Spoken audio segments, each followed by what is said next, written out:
There we are. Us? Are we there? So I may or may not have randomly thrown up a League of Legends screen instead of an actual like functional screen for YouTube. May or may not have. May or may not have. Okay. Well, I guess that covers your bases. Yeah. Well, hammer thing. This is Happy Thursday. All of stuff. My hammer is sitting over there. Get it. Get it? Why are you not? All right. Press F in the chat to shame Surus for not bringing his hammer to hammer it out. Look, no, it's right. It is right here. Okay, it is right there. Look, it is even growing with how excited I get. This is all right. Now look at all the shame coming in, and some people are putting in H's because that's your channel's meme. That I forgot that I should have played into so that we could put the very H thing on the screen. But that's not what I did. I just used the letter F, and now people are putting in Q's and G's and other shit. I've lost hope. You've lost all the hope. Happy Thursday. Here we are. We have no topic whatsoever. We want you guys to do the work for us. So, a couple of things that came up before the chat. Well, I guess say hello, sirs, before I should probably do that. Yeah, because you're here.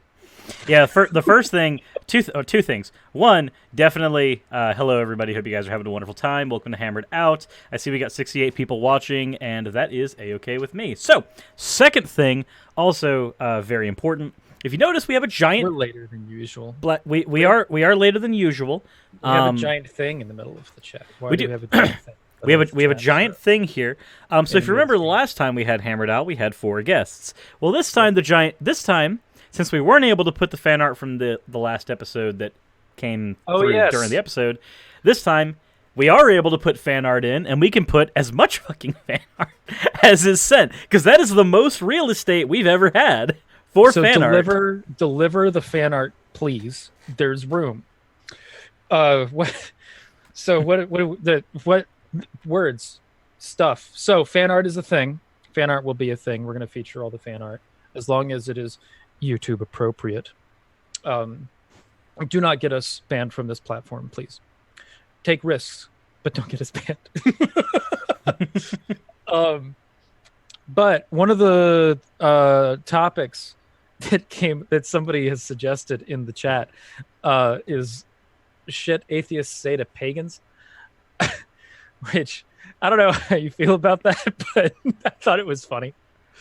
I mean, so Ocean, I have a question. So you view Yahweh as illogical, right? Oh, gods. That's the problem. So you view Yahweh. Springlock Foxy says, "Are you okay with less than YouTube safe art?" I am okay with very risque. I am okay with getting flirt with the line. Don't fuck the line. Yes. Remember, consent to fucking the line is. No, I'm not going to go that route. Okay. Well, all right. So, no, the first thing I'm imagining is when somebody says, "Hey, by the way, if you think the one god is illogical, why do you think more gods are illogical?" Oh boy. I think actually I just went into that on my channel, just discussing the Trinity. And I also have like all these other issues with other arguments for God, but a lot of my issues with Christianity circle in like all these extra claims that they pile on to shit. Mm-hmm. And I feel like I address that a lot in conversations. So when it gets asked to me again, I'm like, oh God, do I have to do this? Fuck. But I had somebody today. The big thing that we get thrown at us is, you're irrational, which is something that you and I have, like, we discussed this at length in our first meeting, was rationality being based in reason and logic, and that's like polytheism is fine in that respect. Are you the oceanist rationale? Get out of my house. Also, I sincerely hope that you are looking at the live stream itself, because before you get into that, I did want to make a very brief announcement. just so I can like step all over the things you're saying. I'm sorry, it's not. Yeah, do it. It's not my intent. There was a request. He's not addressing anything I said. He's just going to let all that lie there. Polytheists are more rational than atheists. Go ahead. Excellent. Okay, cool. So now that we've got that established, I'm kidding. I'm not going to let that one slide. I'll take care of that one in a second, my friend. We're gonna come to blows. We gonna fight. Okay. Anyway, it was asked in the chat, and I am responding to the chat a little more so than usual for this episode because this is a topicless episode where the chat is the one providing the topic. It was asked if this episode is about you. It was asked if Necosurus is female, and that reminded me that there's an announcement I want to make. What? So. Yes, that ties in. Trust me. I hope you're looking at the YouTube video itself, so you can see when things pop up in that space. I am. Okay, cool. So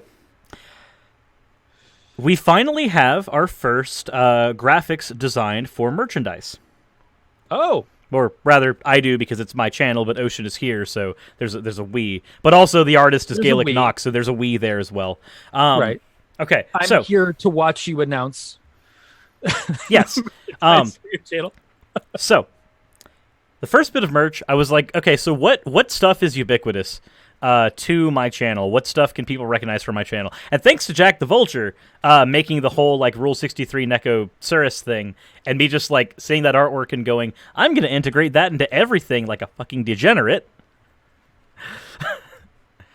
We now have the first piece of merch, which will be on shirts and mugs and other things, I believe. We are still figuring that part out. But that is a graphic for the first piece, and that is, of course, from the wonderful, as always, Gaelic Knox.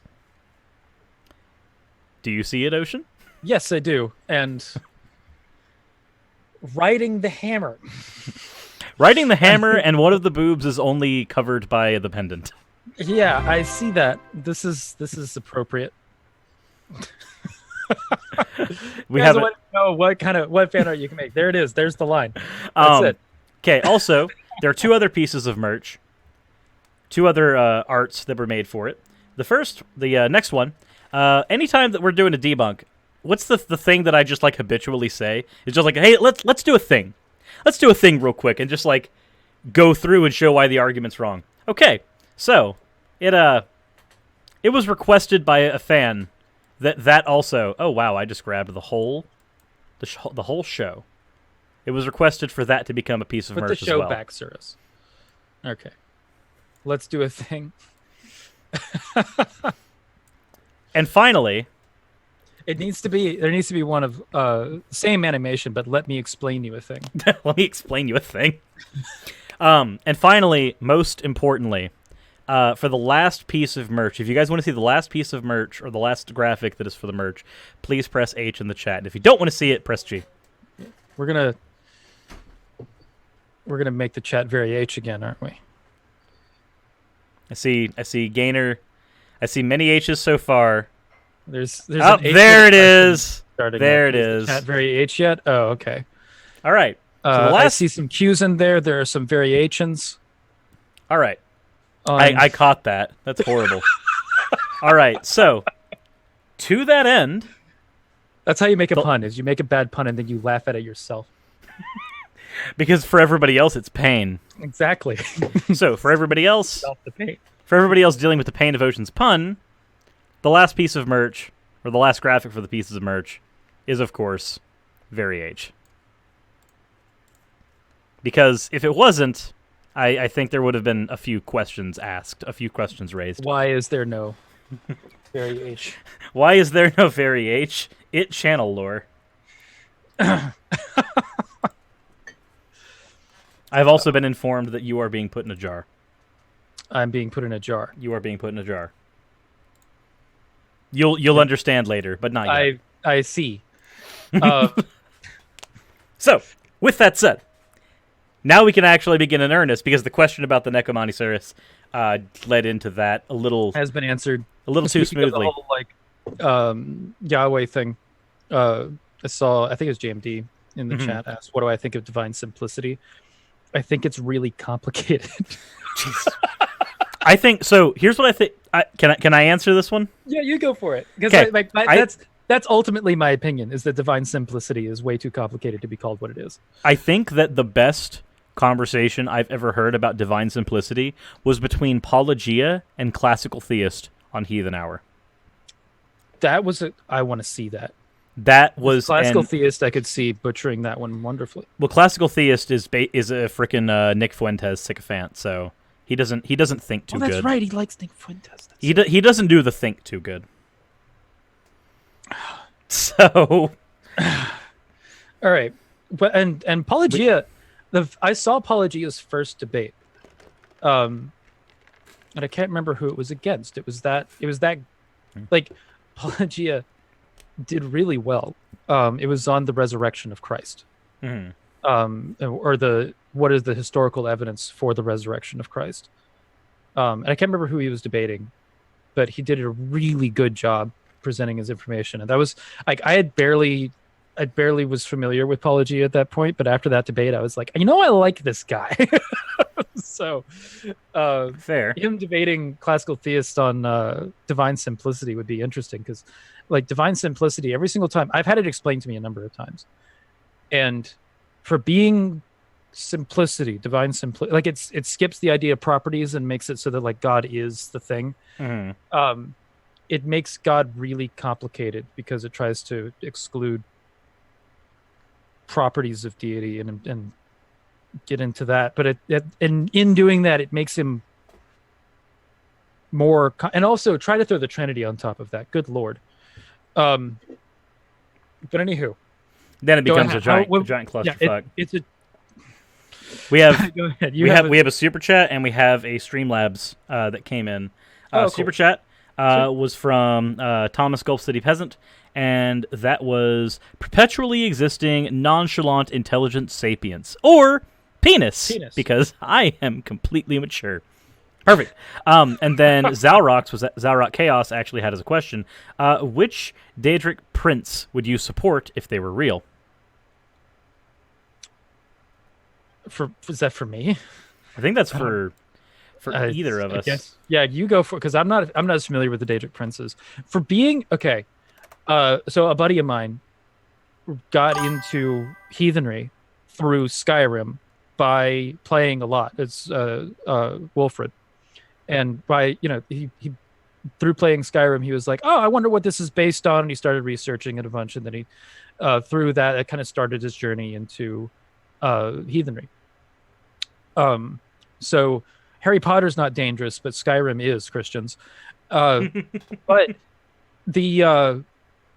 he is super familiar with like Elder Scrolls lore. I am aware of it because I love Skyrim, but I'm not nowhere near as into it as I know a lot of people are. Because people will have like intense, complex conversations on Daedric lore, and it's all over my head, every single bit of it. So I'm hearing Sheogorath a lot in the chat, and I might, and just so everybody knows, if I'm butchering the pronunciation for that, I've already just now explained why. And Nocturne, which from what I've played, Nocturne is kind of cool. So I remember I go into like the alternate world in the statue.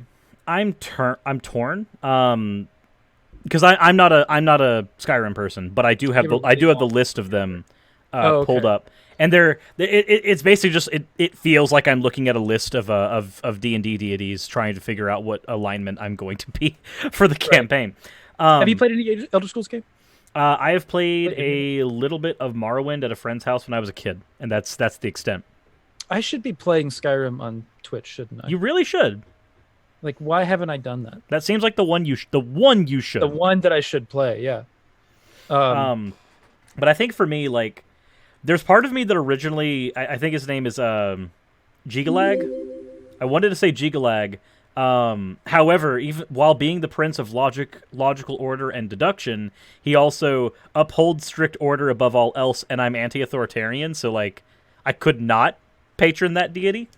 However, there is another one, Hermias Mora, the formless Daedric prince of knowledge and memory, seeks to possess all that is knowable, and I think that one I would probably be more okay with. honestly. Like out of what I see. What's the name of that one? Hermaeus Mora It seeks to know all that is knowable. seeks to possess all that is knowable. Prince of What knowledge do you and mean memory. by possess? Possess all knowledge. Okay. Well, then, yeah, I can get on board with that one. Like I'm okay because that one doesn't seem that one seems like it could be good or bad. It just depends on what you choose to do with I think that a lot knowledge. of the Daedric princes are like that, though, or they're like kind of amoral. I mean, there's a couple that I've bumped into in Skyrim. I was just like, this one's. I could see why someone would serve these. You know, where it's the one that I didn't get though is like the one. There was this big trading sequence that involved like a mace of like madness or something like that, and I was just like, this one is kind of creepy. were you following Sheogorath? That's the one that everybody's talking about in the chat, I think. Yeah. It makes like shit fly around the room in this house and everything like that, and it was crazy. Yeah, it's the Prince of Madness. Their motives are unknowable. Yeah, that's like... Which, like, if you considered yourself any chaotic alignment, that would be okay, except in the instance where, like, their motives didn't align with yours the one time. This one actually brings up, if anybody's interested in learning about Celtic lore, Sheogorath reminds me a lot of the Celtic deity Nemain. That's N-E-M-A-I-N-E, I believe, is how that's spelled. And she is the goddess of battle madness. That sounds really interesting. She is fucking cool. Also, we have another... is very little information about her. But just the description and the fact that she's sometimes considered part of the Morrigan, which is like a triune goddess that is sometimes compared to the Christian Trinity. The fact that the goddess of battle madness is one of those is so fucking cool. We got another fan art that was sent, and this is a action figure Rule 63 Cirrus that is watching the show currently. Say what? Say again? Sorry. check the video. Check the video. Oh goodness. What in the world? I love that picture. It is actually watching it. That one's from Baphomet. We had a question from... We have a super chat from Lucy Fur saying, because it's you and Ocean. Love you both. And then there's a little ocean emoji for $14.99. Then we've got Goth Pink. Lucy is like the best person. Lucy is a wonderful moderator. And then we've got Goth Pink Cat Meow. Please cover that video by PragerU called Facts Don't Care About Your Feelings. Isn't that the one that, like, very briefly... I need to watch this. very, very briefly, Prophet of Zod went over? I want to say that happened, like, literally, like, that's the one that he just did. If we were set up to do... that here on the episode... Videos? Yeah. Then I'd be perfectly fine with that. I'd be interested in doing that. It would take me a second. Hold on. You know what? Like whenever we'll do a stream during the week where it's you and me and we'll just go through some PragerU videos. There's one on the morality that I think is extremely subject to the Euthyphro dilemma, but he just ignores the Euthyphro dilemma. And just talks about objective good. I saw a video on Twitter about that today, actually. It was like Roaming Millennial was talking about objective morality. And I was like, fuck. Get out of the wheelhouse. You can't handle the kitchen. Don't. Yeah, no, it's just like, God, somebody's going to have to respond to that one. I probably respond to that one. Damn it, I was thinking of the same thing. Okay, that's fine. Yeah. You know what that... Well, no, I'll show it to you. Excellent. We just solidified a collaboration on stream. Yeah, exactly. There we go. Well, this is one that we'll do. Zalrak did a $5 donation. Sheogorath was the Wabbajack. The mace was of Moloch Baal, sire of vampires, Moloch and Baal, the Lord that's of Rape. the one. That's the fucking weird one. That was what is it? What is Moloch Baal though? Sire of vampires and the Lord of Rape. Jesus, what? Okay, wow. Did not. That one was that it did have a really fucked up little trading sequence. I mean, did you consent to anything that the mace did? It was a lot of like weird like the daemon, whatever the hell you call these things, Daedric thing was exerting a lot of pressure on the player to like be a puppet in a weird way. It was really unnerving. Let's see. Yeah, Malik Ball is an ass. I see that. Oh gods, Prager you. Me too. Yep. That's same. Kamora Aramak for $1.99. What Hogwarts houses do you both belong to? I'm almost scared to say mine. But Ocean, what's yours? Are you a Hufflepuff? No. So here's the thing. I took the test, and it threw me into it depends on what you value. If you value the test on Pottermore, I am Gryffindor. If you value the test that gives you all the questions and it gives an aggregate, I'm Ravenclaw.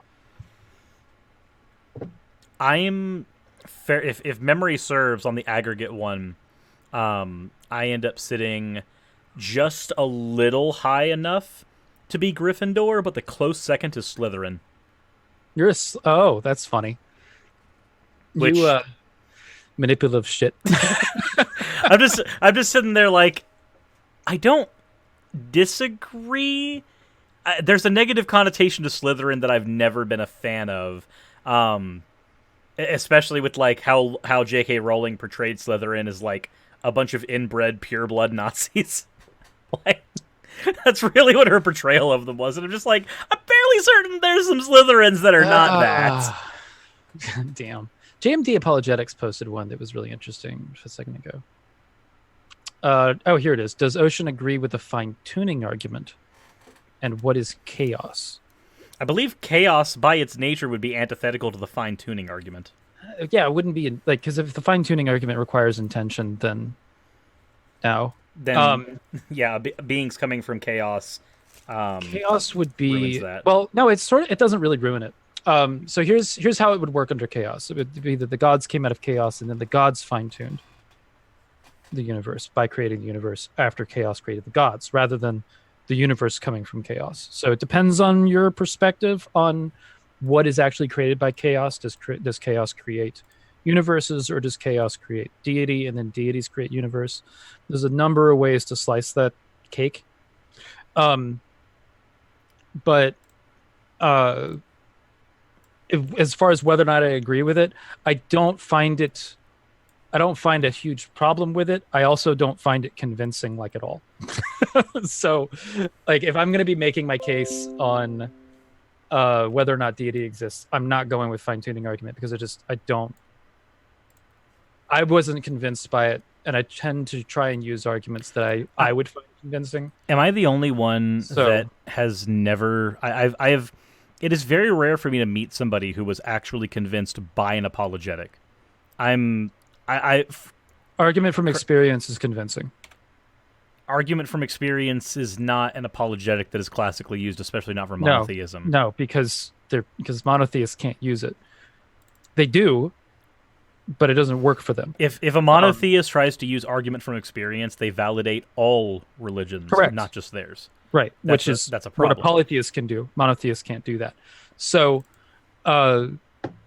that's one of the reasons why I am pretty firmly in the polytheist camp, as far as, like, if you're gonna do the whole, like, deity is justified thing, then you're gonna have a much stronger argument making a case for polytheism than monotheism on the basis of the experience argument. And we have another fan art that has been dropped in. Yes, Ocean. I love that fan art. Lucy sent that to me some time ago, and it's awesome. I love that one. That was just DM'd to me. Yeah, Ocean kill toy with a hammer. Yeah, me is wandering the seas as a turtle. One hammer boy. But let's see. But yeah, I guess that answers the question, JMD. Dinobot. I like JMD. He has really good questions. Me and JMD were supposed to do a call like 3 or 4 days ago where I was tech support for him, And it ended up as a 2-hour call where we talked about philosophy and did a little tech support. Because that's why I don't have calls with JMD! This is why I don't have calls with Cirrus. I just wait till we get on live air, and then it's like, all right, let's just have conversations. Because we're going to talk about shit for like hours on end. If we you have given me a quick phone call how many times, and it's just resulted into an hour plus long conversation in which we're not gay. Dynabotful in the chat is a person after my own heart. They said, well, there is a villain in Sonic named Chaos, and Eggman called him the God of Destruction. Okay, so I have to address. Well, you address your part, and then I'm going to address my part because I have a contention. Favorite. There is a spirituality that is out there it's kind of a parody spirituality, but I've also met people that take it very seriously, which is Discordianism. And Discordianism is not the worship of chaos, the entity that starts the universe, but the worship of Discordia, goddess of chaos, which is a different entity. But that because there's like similar elements of her where she's not actually quite a deity, people can follow her and not be theists.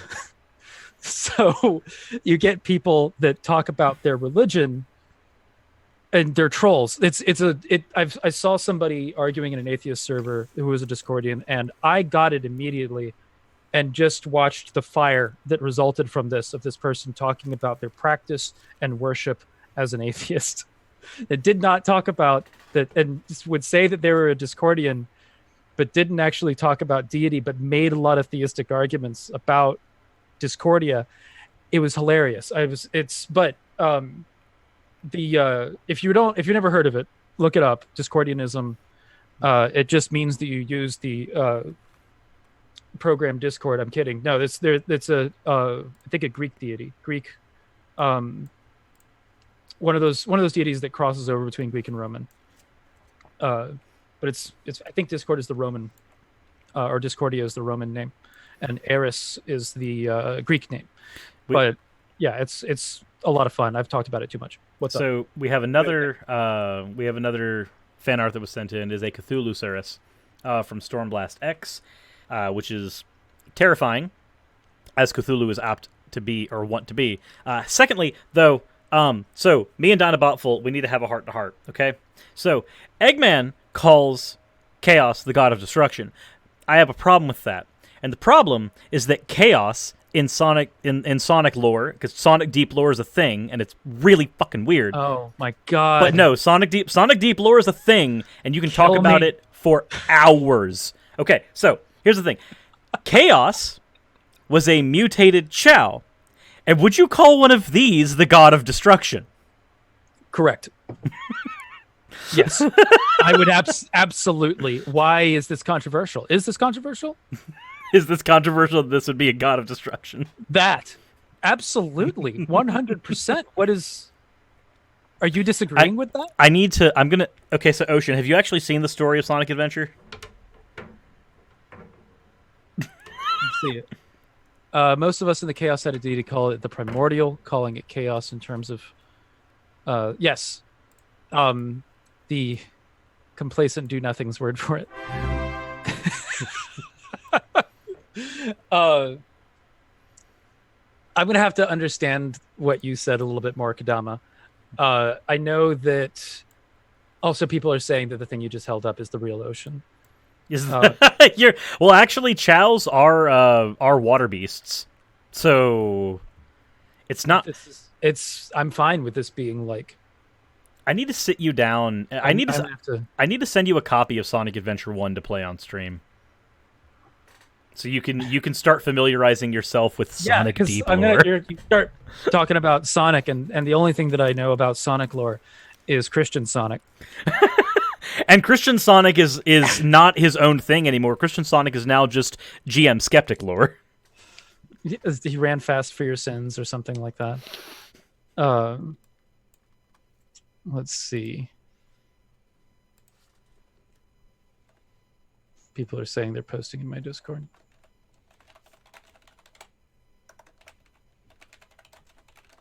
is the house. My Discord is now the House of Voltron, by the way. I've noticed. There is a cult of Voltron has appeared in my server as a result of the Trinity. Oh dear God. Okay, so everybody in the chat. H, if you want me to make Ocean suffer through Sonic Adventure 1 live on Twitch.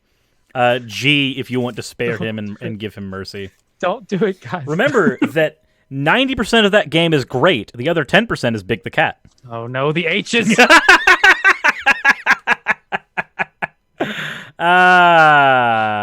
It begins. So many H's. They hate me.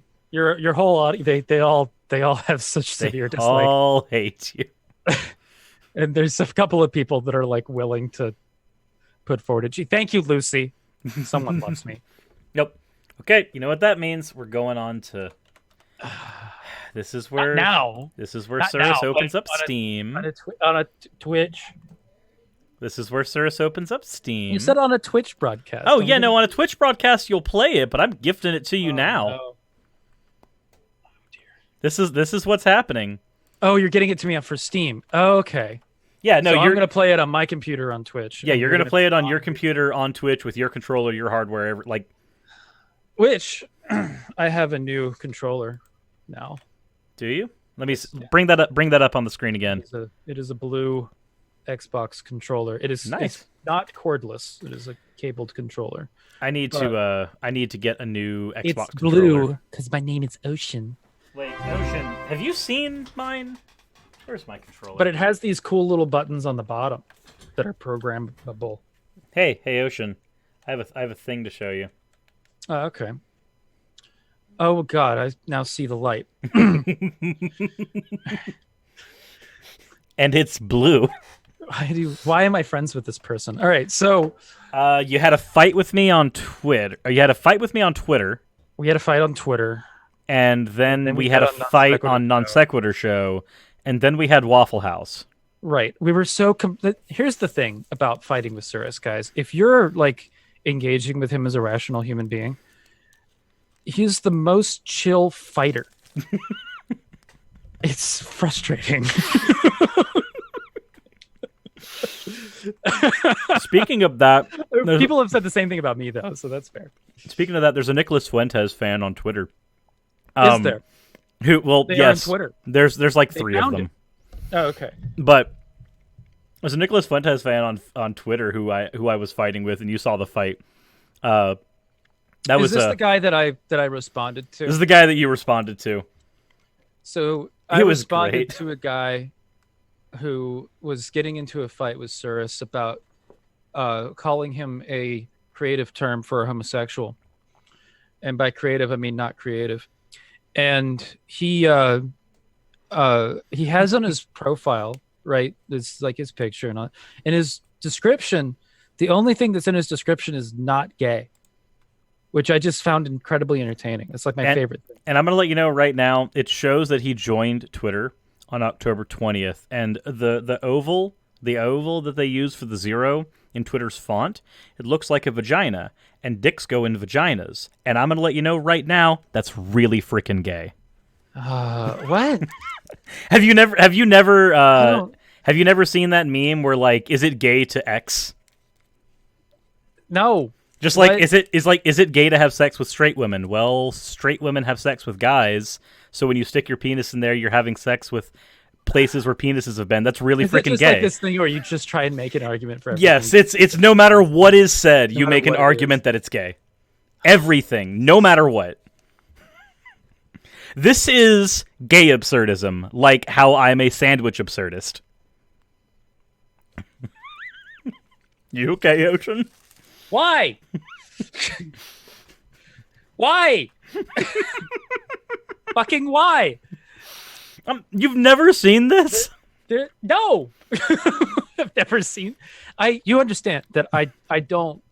I've never read a book nor seen a movie before in my life. So I like. God damn it! Sir. Is drinking water gay because men are 70% water? My chat, it knows the meme. Oh no!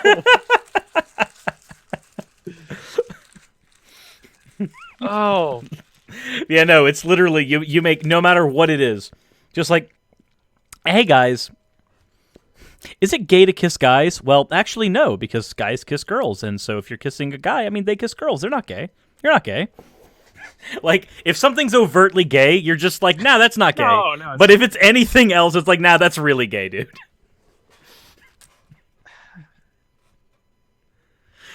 Ocean's broken. And every once in a while, this happens actually fairly commonly in conversations with Cirrus, by the way, is that he'll throw something at me that's just like an internet convention concept. That, because I've traversed the internet, and I keep thinking that I've seen like the most absurd things that the internet has to offer, because like I was on B and 4chan days. Mm-hmm. But instead, Cirrus keeps one-upping my experiences consistently with weird shit. And it breaks me. I'm just like, the springs like come out of my ears, and I'm done for like a minute and a half of just going, what the, why are we on this journey together? My submersion into obscure internet culture as somebody who exists like primarily on the internet is really, really bad. Let's see. That person says, I have an ocean-themed room. Now I need to see a picture. Is it an ocean-themed room and that, like, it looks really blue? Water, or is it like there's beards hanging from the ceiling? Yeah, that's a...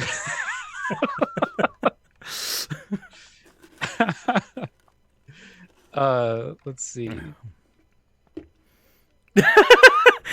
Harberja in the chat, is it gay to have a beard? Well, guys have beards on their face, and why would you want a guy's face on your face? That's gay. See, this is how it's literally just gay absurdism, the meme, and it is one of the most wonderful memes on the internet because like yeah, here it is. It's equal parts absurd and equal parts wholesome. This is perfect. You see, Ocean, you use the internet as a tool. Cirrus was born in it, shaped by it. You see, Ocean. Hold on. Gotham is yours. Okay. You see, Ocean, you use the internet as a tool. I was born in it, molded by it. I didn't see 8chan until I was a man. I finally have met the Bane to my Batman. GM Skeptic said that I'm the Bane to his Batman. Oh dear. Like, as far as like the whole debate scene, like he was just like, I've merely adopted the darkness, but you were born in it.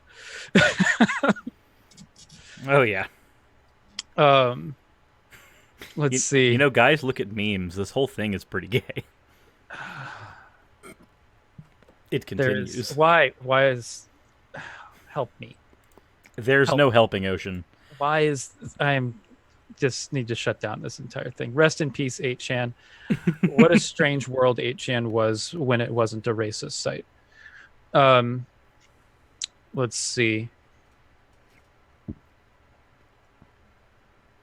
This is where we have that awkward silence as Ocean tries to find. I don't know. I'm like looking desperately through. Like, does anybody have a different question? Well, there is a topic. Well, first of all, JMD, say something and save me. Well, JMD said something a while ago. Yeah. Okay. And that guy, JMD, that dude was like, "Hey, does anybody really like Cirrus?" Last question. Does anybody really like Cirrus? Press H if you don't like Cirrus. God damn it. I'm gonna get more H's on that than I've ever gotten ever, and it's going to upset me. Also, we had another $2 donation. Hey, from Salamander. Hey, Cirrus, it's the guy who tried to fix your Switch controller for a Gungeon stream. I remember that. I donated just to say it's split. It's split. That's weird. We got a lot of G's coming in. People are coming to your defense. He said, I donated just to say to you that the guy who sat on Twitter throwing ad hominems attacks around was a pitiful display, and you handled it well. Proud of you, man. Yay. I've learned that, like, the more virulent and toxic people on the internet, if you respond in kind, they're just like, I've upset him. But if you just, like, laugh and you just handle it like they're your best friend, a lot of them don't understand how to respond to that. They're just like, So they will unironically project onto you that you live in your mother's basement, despite the fact that I own my own home on multiple acres of property. They will project that onto you, and then you're just sitting there like, when you're nice to them, the guy's just probably sitting there in his mother's basement, just going, "People are being nice to me on the internet. This is fucking weird." That's how I imagine that goes. I do occasionally run into people that are like that think they're a hate machine. My cat is behind me. But it doesn't, like, I don't know. It's weird. My friend Lillian, who does Twitch streaming, was telling me that it made a comment about just like being accosted by Twitter eggs. Like you get the occasional like people that have just make the accounts in order to attack people, and that's it. Like they're just hate comment. Essentially, that's what they exist to do. And it's weird that is a thing. It really is. But speaking of eggs, we do have an egg ocean as a fan art. What? I'm not kidding. It's there. Oh God, there is. And also, blink. Also from Novo, we have. Oh my God, it's an image. It's weird. To finish this real quick, it's especially strange coming from, like with people like me and you. We love when people disagree and put forward a good argument.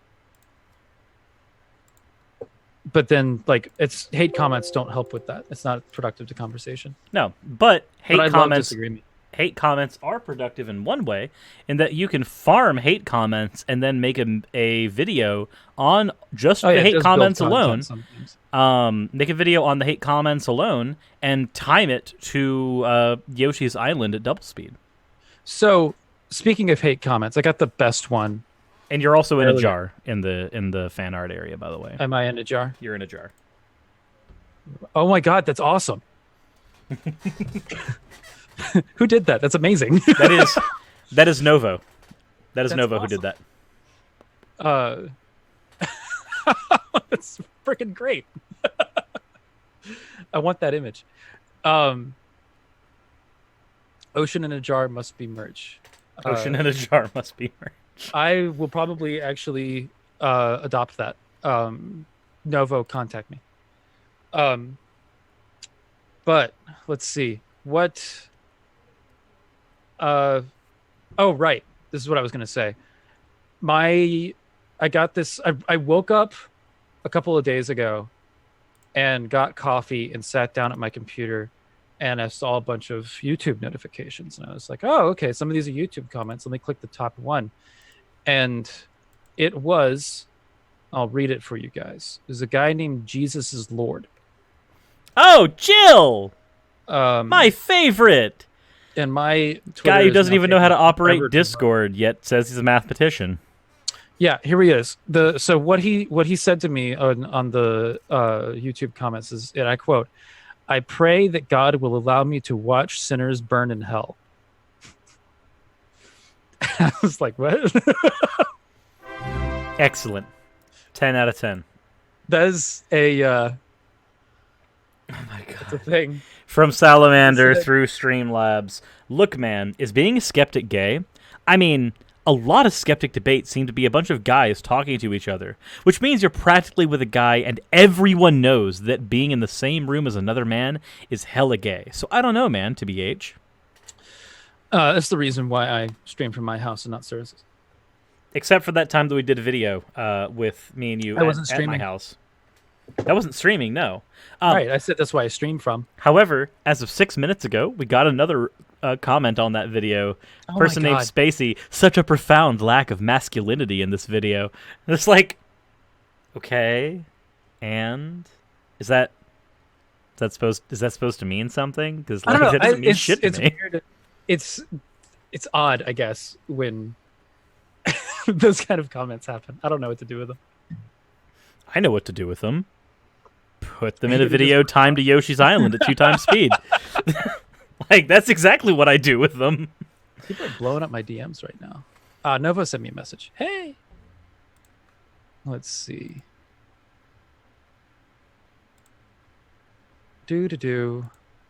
Awesome. I just got the jar, the ocean in a jar. image in a DM. That's amazing. I fucking love that. I'm so close friend of mine is the guy who made the ocean avatar. I'm going to show that to him. Because that's amazing.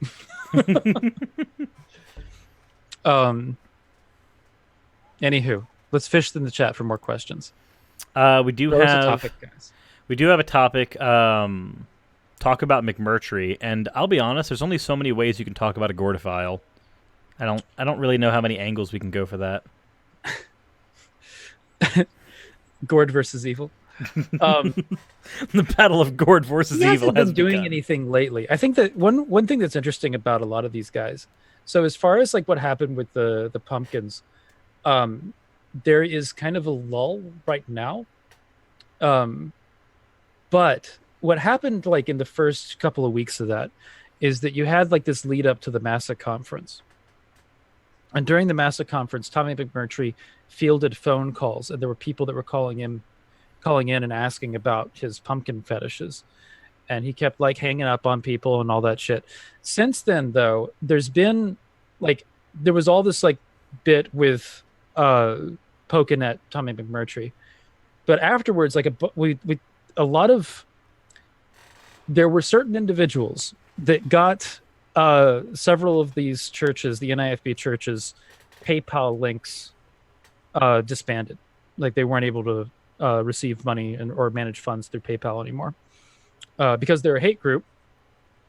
And there's more stuff that's kind of going on, but not publicly quite yet. And I also think Steven Anderson has been banned from Australia within the past couple of weeks. He's been banned from Australia, and he's making a bid to proselytize in New Zealand. So if you happen to be in New Zealand and you have any way to contact and stop that silliness, I'll be honest, if we can just like landlock him to this country and just make it to where only our country suffers with him, that'll at least I'll take that as a small victory.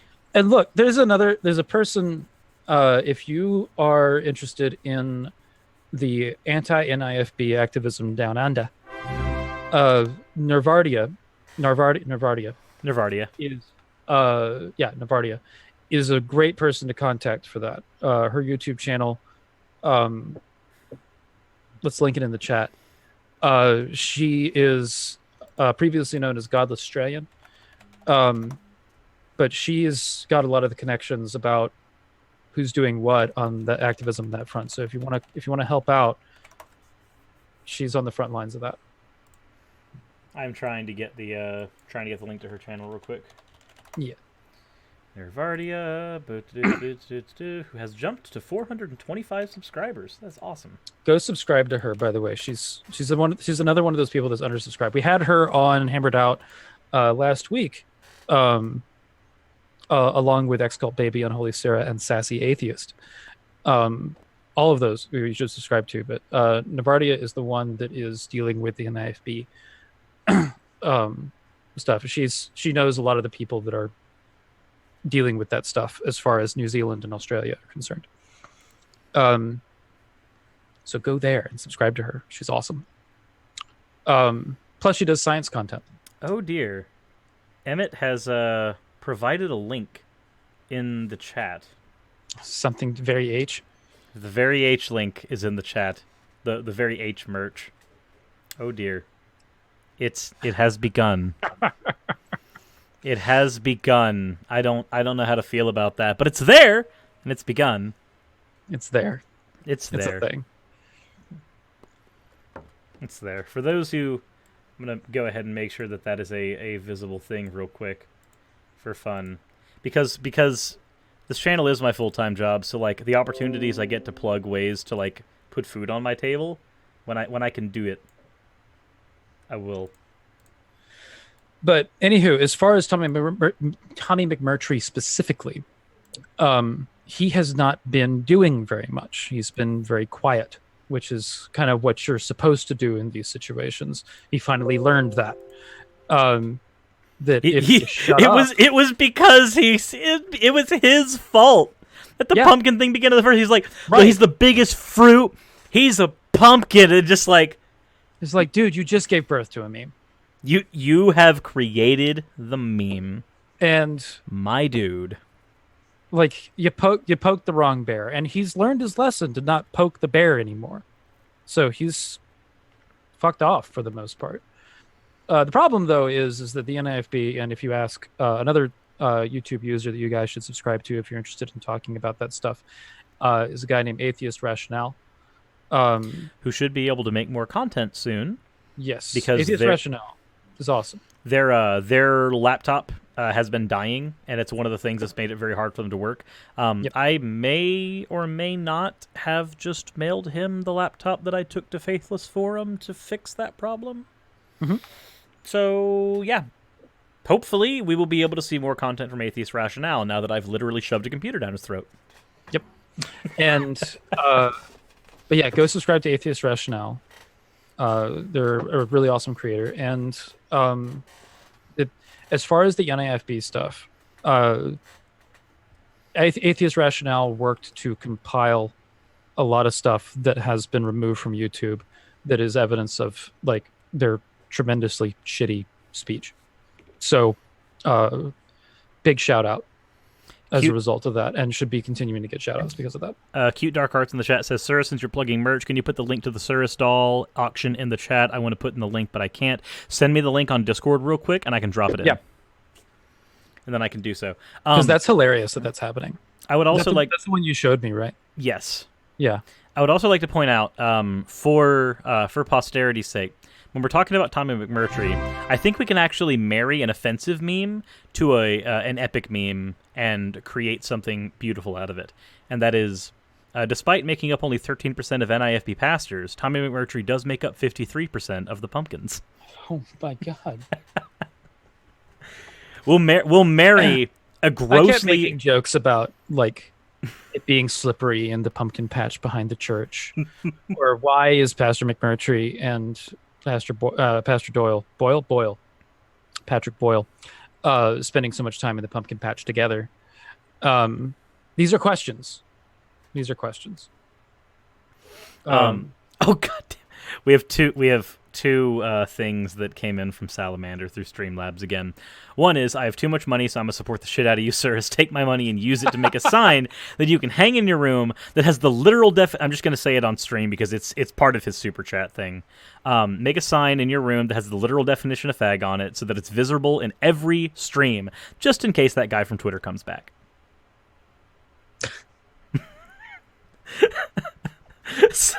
He had actively seen that where I was just like, hey, can you please give me the working definition of that word? That would be great. That guy was like really mad at you for saying that. Yeah, that upset him greatly. It was like, if you're gonna say actually I like women, it's like, dude, it's like dude, like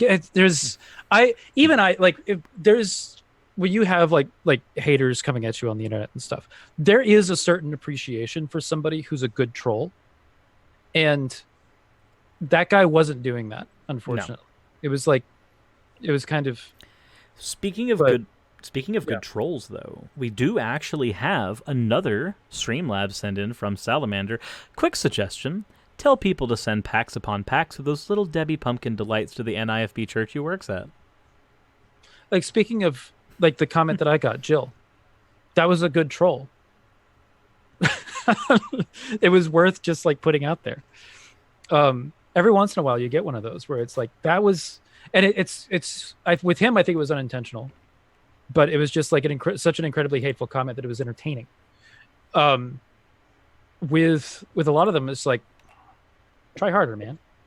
But yeah, that's what upset me about, like, all of the stuff that came in from the Nick Fuentes fans is just like, it's the reason the video that I made on it was Unoriginal Comment World, because as I saw the comments, I'm just like, I'm getting to the point now where seeing cringe and seeing fat and just seeing all that, it's just like, it desensitizes you from the insult. I'm just looking at it like, can you please be like somewhat creative? Just a little bit, please. Make me hurt, please. I need it to feel now.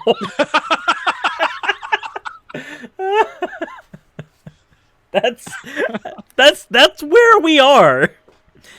The bad really, really unoriginal insults have desensitized me so much that I need good insults to feel anything. Dude, you just posted cringe. You just post. That's Novo, the person who made the the thing. You just posted cringe, bro. You're gonna lose subs, bro.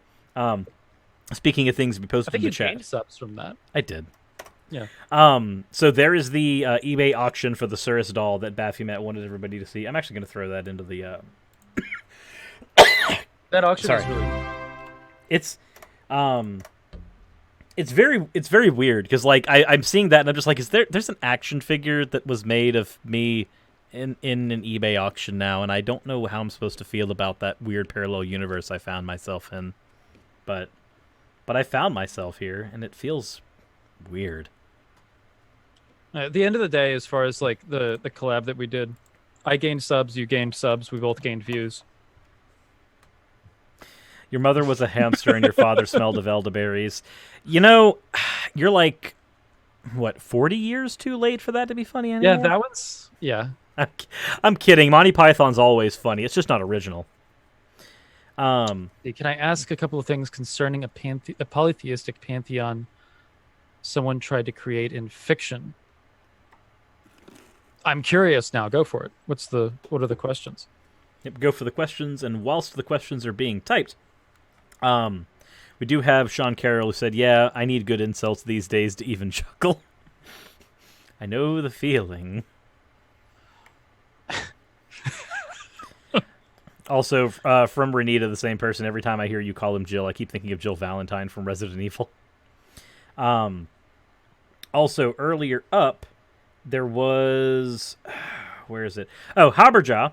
What is the best cheese and why is it Swiss? And my answer to Haberjaw is going to be much the same of what it was in my Discord server. How dare you misspell smoked Gouda like that?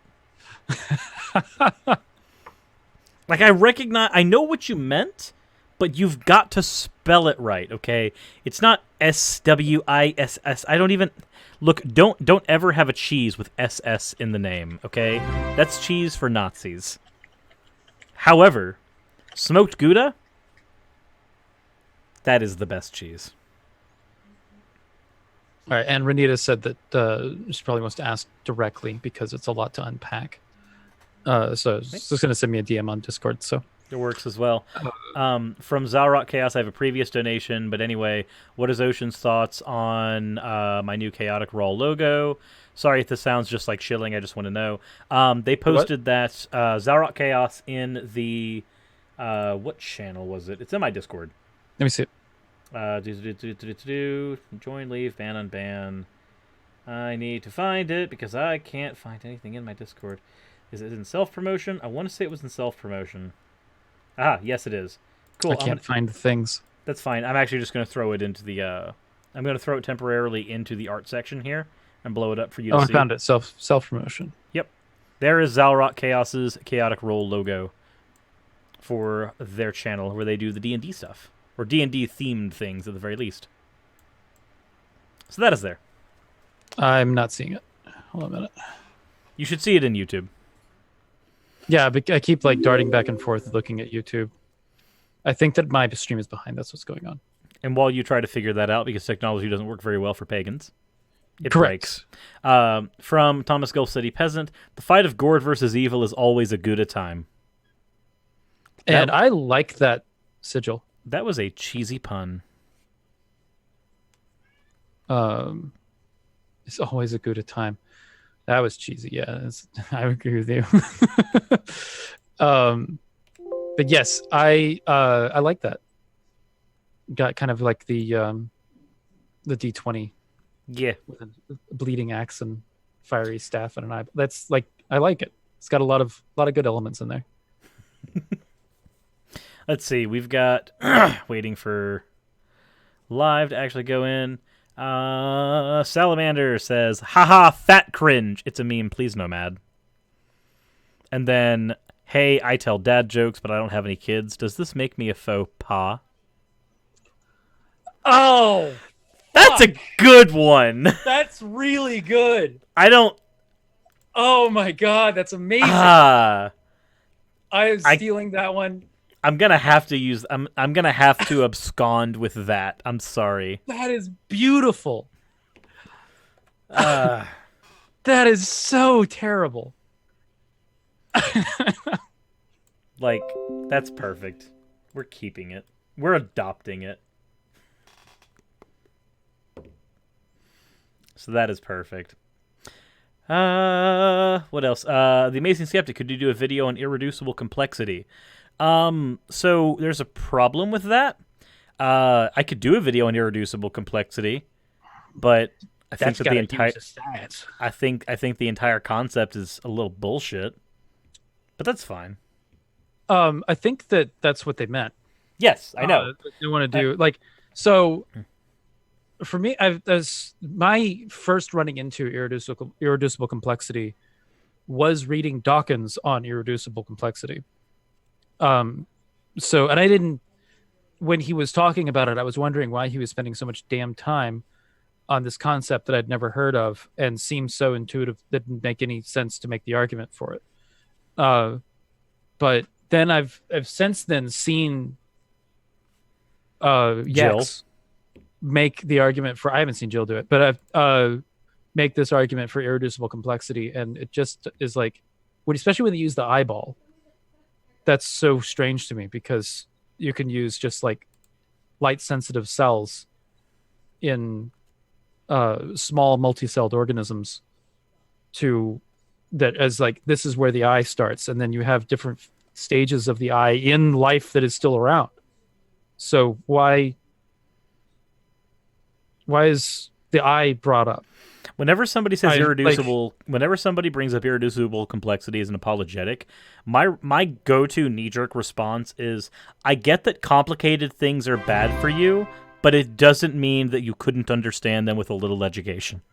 Yeah, it was because I'm not a science, but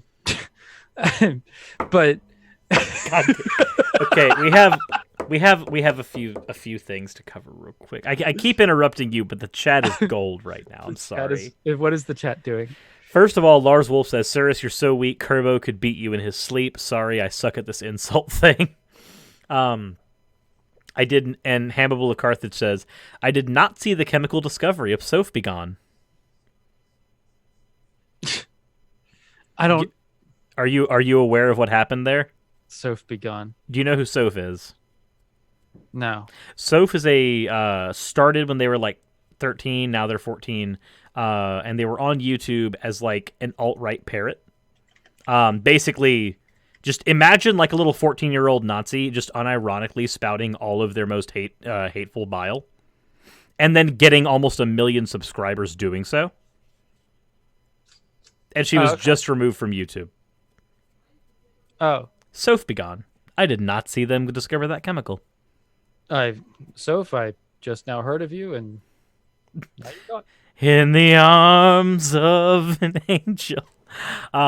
So we also have another one from Salamander. Hey guys, I picked up a horror novel the other day, but it was printed in Braille. I decided to read it anyway, and it's really good, but something bad's going to happen. I can feel it.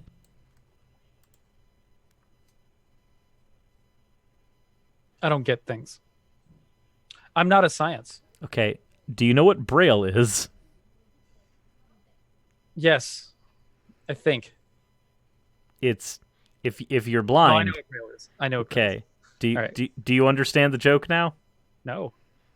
You're reading the novel in Braille. Something bad's about to happen in the novel. You can feel it. Oh no.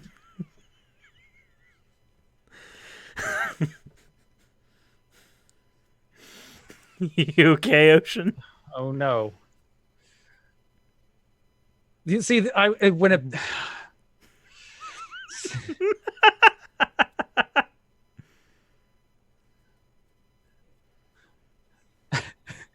I didn't see that coming. So, let's see. If ocean is not a science, then is oceanography not a science? Oceanography is the study of ocean not being a science. So what I was in the middle of explaining why I said that I'm not a science. So when I was like, I was I got into biology in college. I've, read about dinosaurs as a kid. I have like a passing understanding of evolution and all of that shit. And I'm not like, um, you know, that science isn't like an area that I super duper focus on.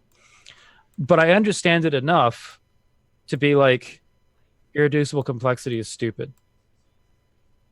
And it seems like people like I at my level understanding that, it's strange to me when I see people that argue for irreducible complexity and don't see the holes in it. It's odd to me. But like, I guess creationism has always been strange to me because I've never bought into it. But then I meet people like Pelagia and yourself who used to be young earth creationists, and I'm sure that the perspective is completely different than what because I was never in that scene. Yeah, when somebody tells me that, like, why do you debunk young earth creationists, that doesn't make, like, they're the lowest hanging fruit, and I'm like, yeah, they are the lowest hanging fruit, you're right, but they are low hanging fruit that convince people. See, here's the thing, I actually don't think that creationists are low hanging fruit. And what taught me that was arguing with them. And while they are Ocean was blindsided by that pun, by the Braille pun. That's funny. All right.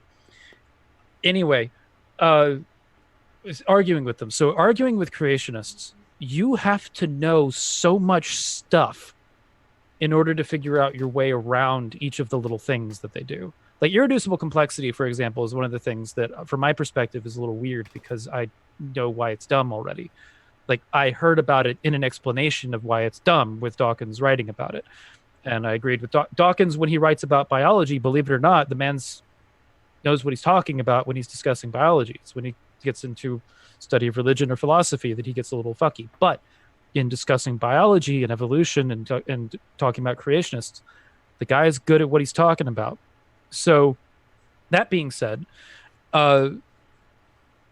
with a lot of what young earth creationists do, in order to really get into a exhaustive conversation with a young earth creationist, you have to know and understand how fossils are discovered, how evolution works, a lot of the details about how evolution works. You have to understand astrology. You have to understand astronomy. I knew I was going to say the wrong one. You have to understand astronomy. You have to understand geology. You have to understand a whole bunch of different aspects of science, and to a degree that is fairly comprehensive, or they're going to find a way to get around your expertise and appeal to ignorance fairly quickly, and just be like, haha, I stumped you. And that's what they do for a lot of parts. So this is what flat earthers do as well. This is why arguing with flat earthers is difficult. It's the same fucking reason. Where you get people like Red's Rhetoric that are good at it because they've exhaustively researched all the kind of like claims that they usually run to and knows the responses really well. Pelagia is a similar sort of person that decided to do all of this research and find out the responses to all the kind of claims that they make, and be good at presenting them. Not everybody can do that. So it's not shooting fish in a barrel. It's the opposite of it. It requires like expertise beyond what most people have. No, and actually that bridges into one of the questions that Aliakai has in the chat. And I will get to that question here in just a second. One, we have two fan arts that were submitted. One is this pink, it looks like a femceris, I'm assuming. It also looks as if that is what's her face from Animal Crossing. I cannot remember her name for the life of me right now. But that is the face of that character from Animal Crossing. Cyrus, guess what I'm going to say about Animal Crossing? You've never played it. Correct. All right. So now that we understand that Ocean is an uncultured swine, we also have one from Spooky Boy Ray, and that is, my laptop touchscreen is broke, so I drew this with a mouse, and it is a Cirrus with squiggly arms screaming. I love Spooky Boy Ray. Spooky Boy Ray is awesome. But to the question that Aliakai had in the chat, Cirrus, what is your opinion on the difficulty of interdisciplinary studies in the sciences? Do you think it holds things back, or do you not have an opinion? So I used to not have an opinion, but then this question was broached to me like 6 months ago. And I think that It wasn't. I just want everybody to. I want to point out the tautology that just happened. I used to not have an opinion until I had an opinion. Until I had an opinion. Yes. So. All right. So the chat knows I am ridiculously entertained by tautologies. It's. And I will lead Ocean into them for fun. It's funny. I love tautology so much. So, my opinion is that while interdisciplinary study is incredibly important for the sciences, and I don't think that it happens enough. I think most of the time you end up funneling yourself into a very specific study and having to consort with experts on other fields constantly in order to get anything done in science. There is no like one-man army in science. You have people who are highly specialized in their fields, and the more specialized you get, the more other fucking experts you need to bring in. So while I think that interdisciplinary study is very, very important, and I would like if it was done more, I recognize the problems with it, and I recognize that, like, logistically, trying to get somebody who's hyper-focused on astrophysics, and then after they realize that, okay, astrophysics is incredibly fucking broad, then they start to become very specific into, like, chemical compositions of stars. And then they start to get into, like, the formations and all that other fun stuff. Now you have an astrophysicist who only has a very broad knowledge of a lot of topics that come up in astrophysics, but they can tell you everything about the formation of a star and the chemical composition of one, and that becomes something they're the amazing real star at. Of the show. I'm gonna fucking kill you. In a video game. But that's unfortunately with a lot of sciences, that's what you end up getting, is you get people who hyper-focus in a field and become very good at that one thing, and then it's hard for them to do things in any other field without appealing to somebody else who's also an expert. This is why a lot of your like really effective science communicators end up being in their own league, where like they take a broad study of multiple things. Take Bill Nye. He's a mechanical engineer, but when it comes to science communication, the guy's on point. Like 10 out of 10, he can make a concept understandable to the layman really quickly and really easily. However, he is not hyper-focused in any one area of science, and I think because of that, he's able to broaden his scope. So I think you'll end up having both. You'll end up having people that are able to do the interdisciplinary thing, but they can't specialize because of that. And then your specialists that you desperately need for science to function can't really be as interdisciplinary. And it sucks, but that's kind of where we are.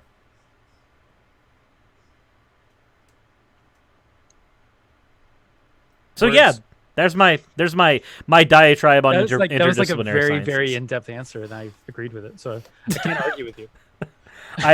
It's like that's kind of the thing. Like, I don't know. I do think that there's something to be said about people in leadership that do need to have more generalized knowledge, and then people that are dealing with things that are like when people are dealing with problems more directly, specialization is much more useful in those situations. So that's the reason why you get people that are that are science communicators, that they're meant to their knowledge can be broad, or is supposed to be broad, because they're focused on communication rather than directly solving an issue. But the broad knowledge in somebody who's, say, the head of the EPA is going to be better than like a very specific specialization, or like the current situation we have, no specialization or no even broad knowledge. So like for me, I have broad knowledge in philosophy. I can tackle a bunch of different topics in philosophy and do pretty well, but I'm not specialized in any one thing. Like I don't have a specialization in ethics. I don't have a specialization in epistemology, but I can talk decently at length about epistemology or about things like virtue ethics. I can do that, but I haven't specialized in either of them. I'm broadly autodidactically studied in these things. Got into a conversation with somebody who disagreed with you significantly and did have specializations in one of those topics, I'd be very out of my like, depth. Yep, I'm out of my depth. I'm sorry, man. The water's over my head. Just be like, hey, you got me here. I obviously don't understand. Was it Aristotle for virtue ethics? I want to say. I want to say that's where that was originally posited. I could be very wrong. Aristotle's not like. What I've read of Aristotle is very specific to divinity. So, and even then, my reading of Aristotle hasn't been comprehensive. He wrote a lot. I recently got a book from Aristotle on his discussion of the soul, which I am anxious to read. I really want to read that. Be interesting. But yeah, and maybe virtue ethics is from Aristotle. It might have been Pluto. It might have been Plato. I said Pluto. I almost said Pluto. Eliakai just said Aristotle, Plato, and my brain is fried on how to pronounce it. All had their theories in virtue ethics. I was about to say, yeah, I can pronounce that, and then I looked at it and I was like, no, I can't pronounce that. It's like, and you know what sucks about it is that I know that I've seen it going through the SCP also, more than once. I still can't. The person who said that, Ashley, would be a great person to talk to about Aristotle, because she knows her stuff on Hellenic philosophy. So, yeah. But if we were to talk about the epistemology of Darth Bane in the Star Wars Expanded Universe, you'd talk to me. I'm kidding. There you go. There you go.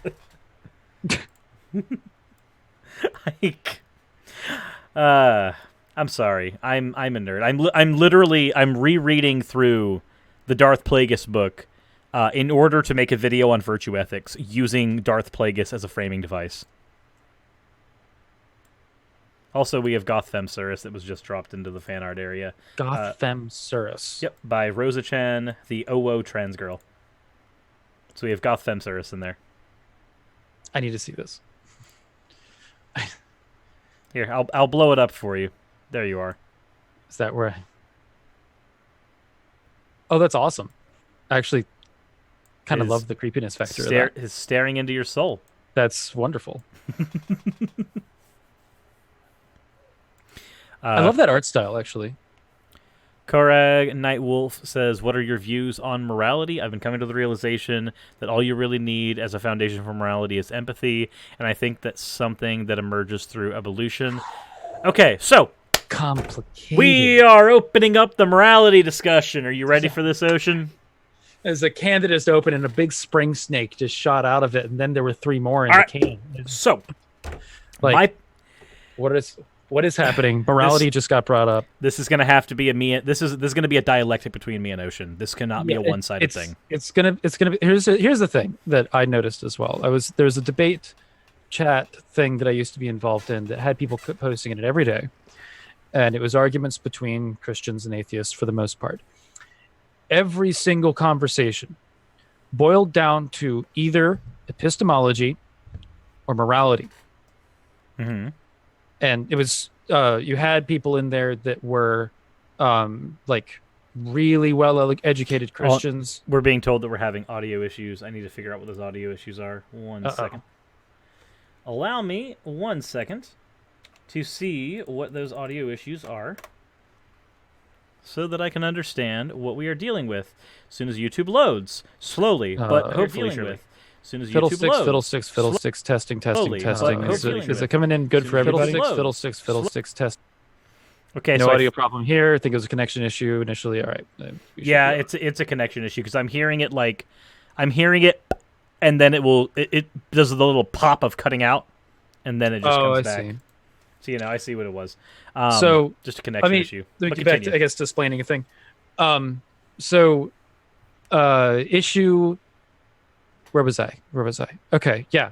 It was always either epistemology or morality, and it became usually the morality discussion in this group was between objective morality versus relative morality. Objective versus relative as opposed to subjective. Or subjective, actually. Because relative would get brought up, but it get rolled in. Relative works for both. Relative works for both of those. Yes, I understand that. Did these people not? Objective and subjective would be the major forces there. Problem, though, And something that Cirrus knows, there's a million more ways to look at morality than those two things. Correct. For instance, me personally, I am a moral anti-realist. And I am not anymore. What has changed?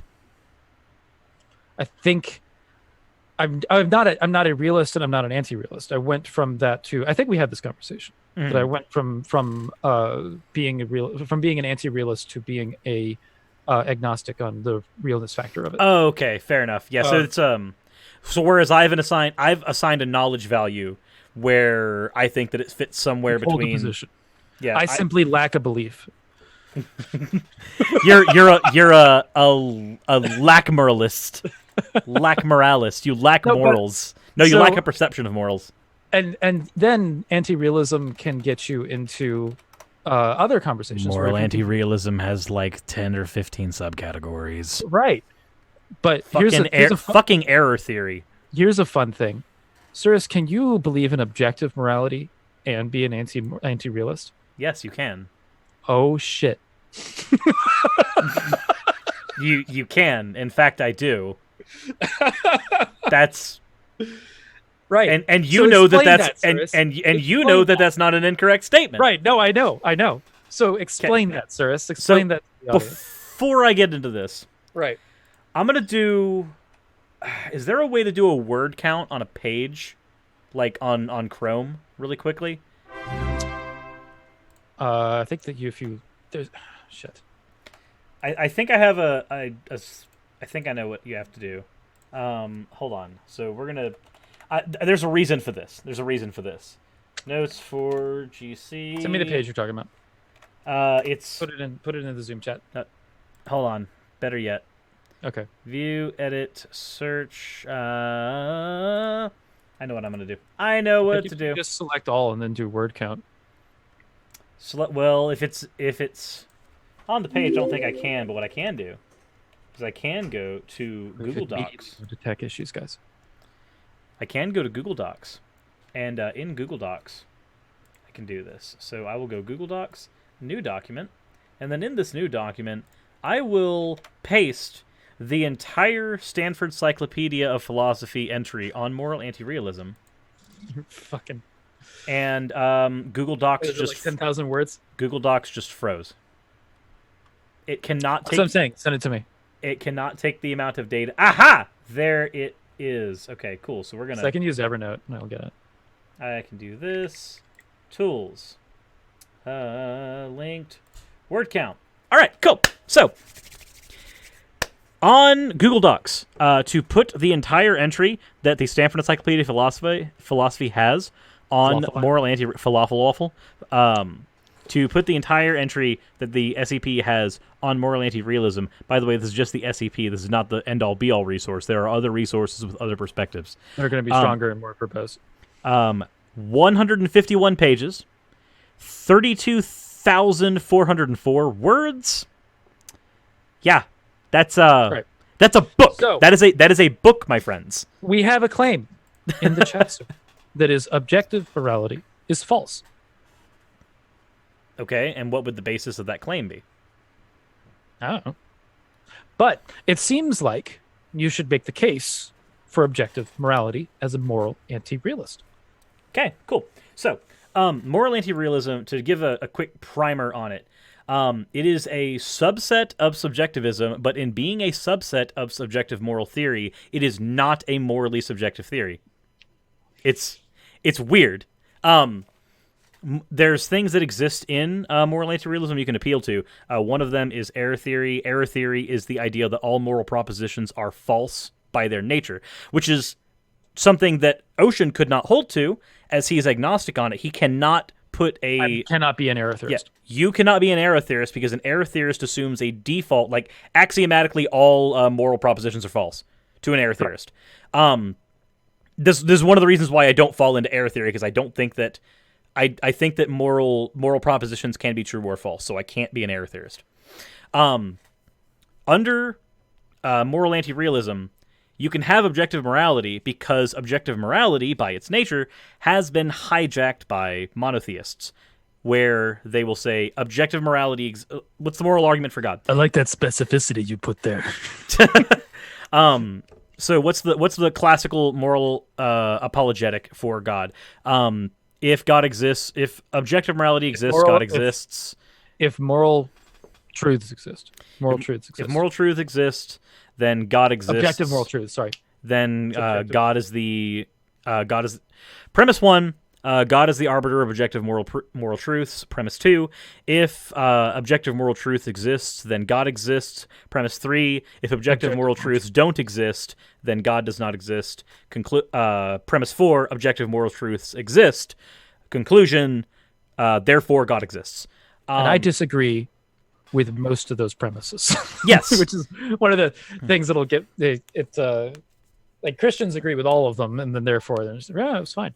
But it's question begging. But so under moral anti-realism accepts that subjective morality, by its very nature, can and must include objective morality within it.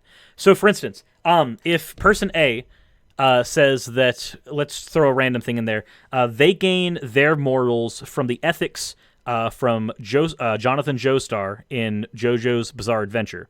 They gain their ethics from Jonathan Joestar and the way he comports himself in his battles with Dio. That is an objective moral framework because they have something that they are appealing to for authority, and that something is outside of their own subjective opinion. It is an objective framework that is unchanging, except for the fact that the writers can make more shit on JoJo, and then, of course, we have more Jonathan Joestars. They are all Jonathan. I'm sure that Ocean doesn't get it. It's fine. It's okay. It's time travel shit. I've never seen it. Okay, so also Clockwork Rex says that is just a story, though. It doesn't fucking matter.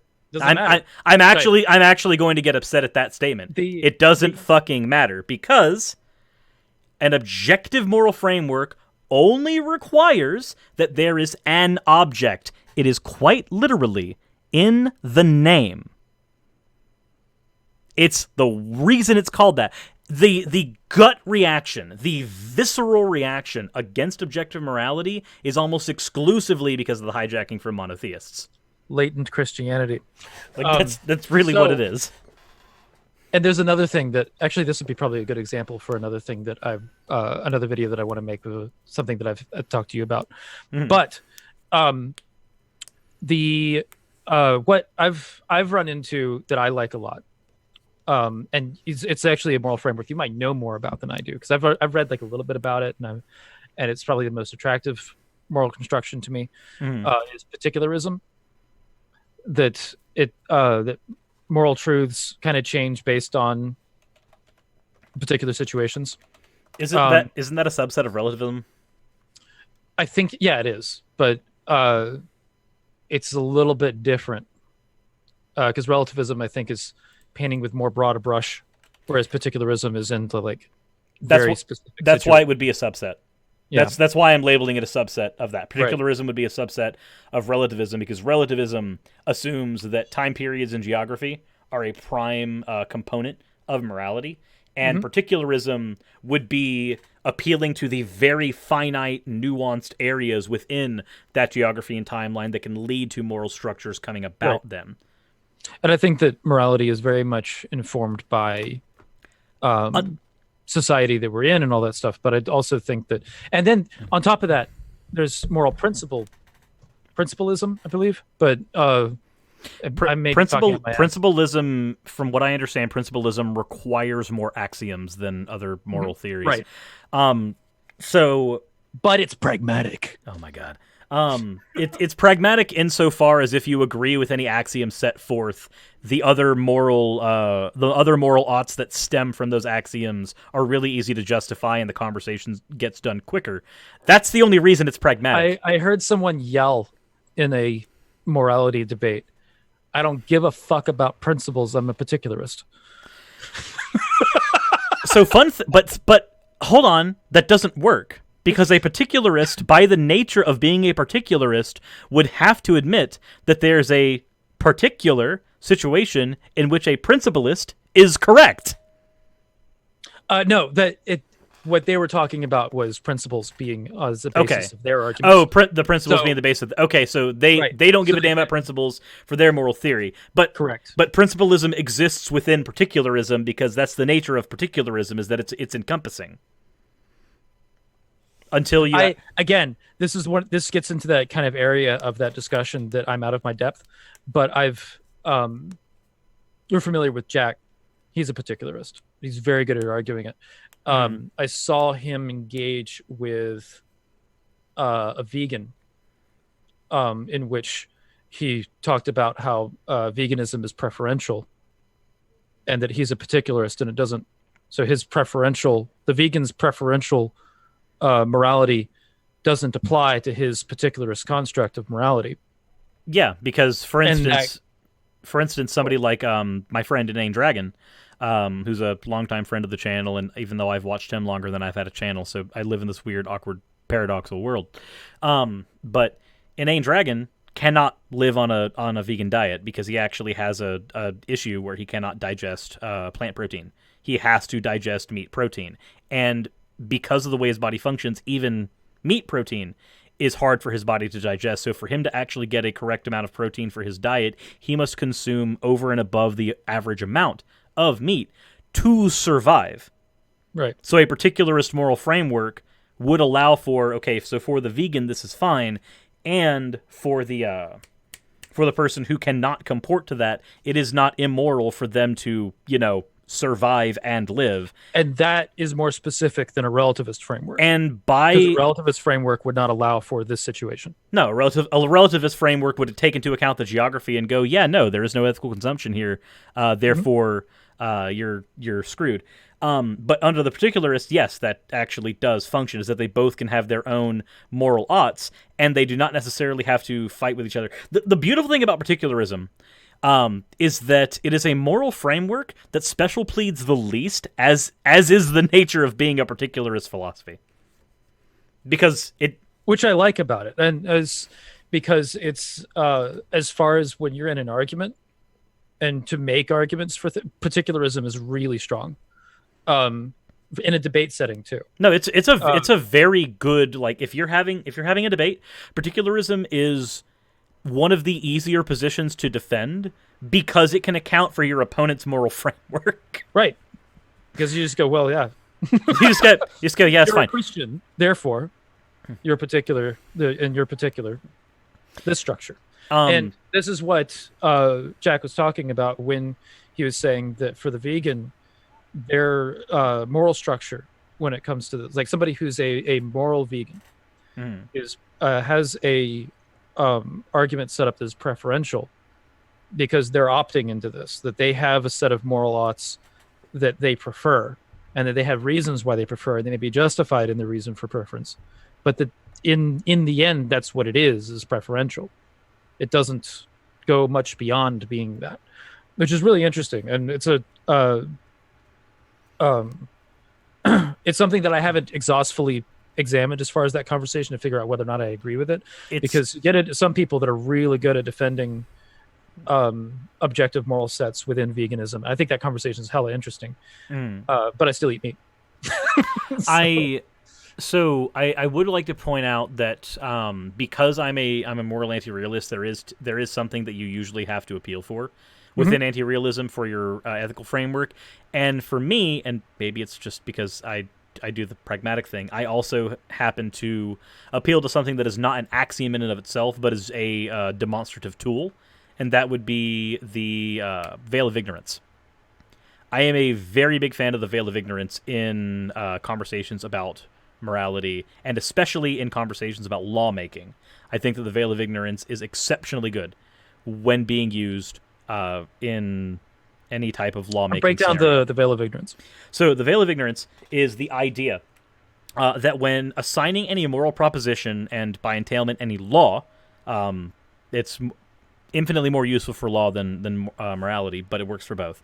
When you are assigning any moral proposition, or you are assigning a law, trying to codify anything, when you use the veil of ignorance, you are writing the law as if you do not know what class of society you will find yourself in when you are writing this law or this moral ought.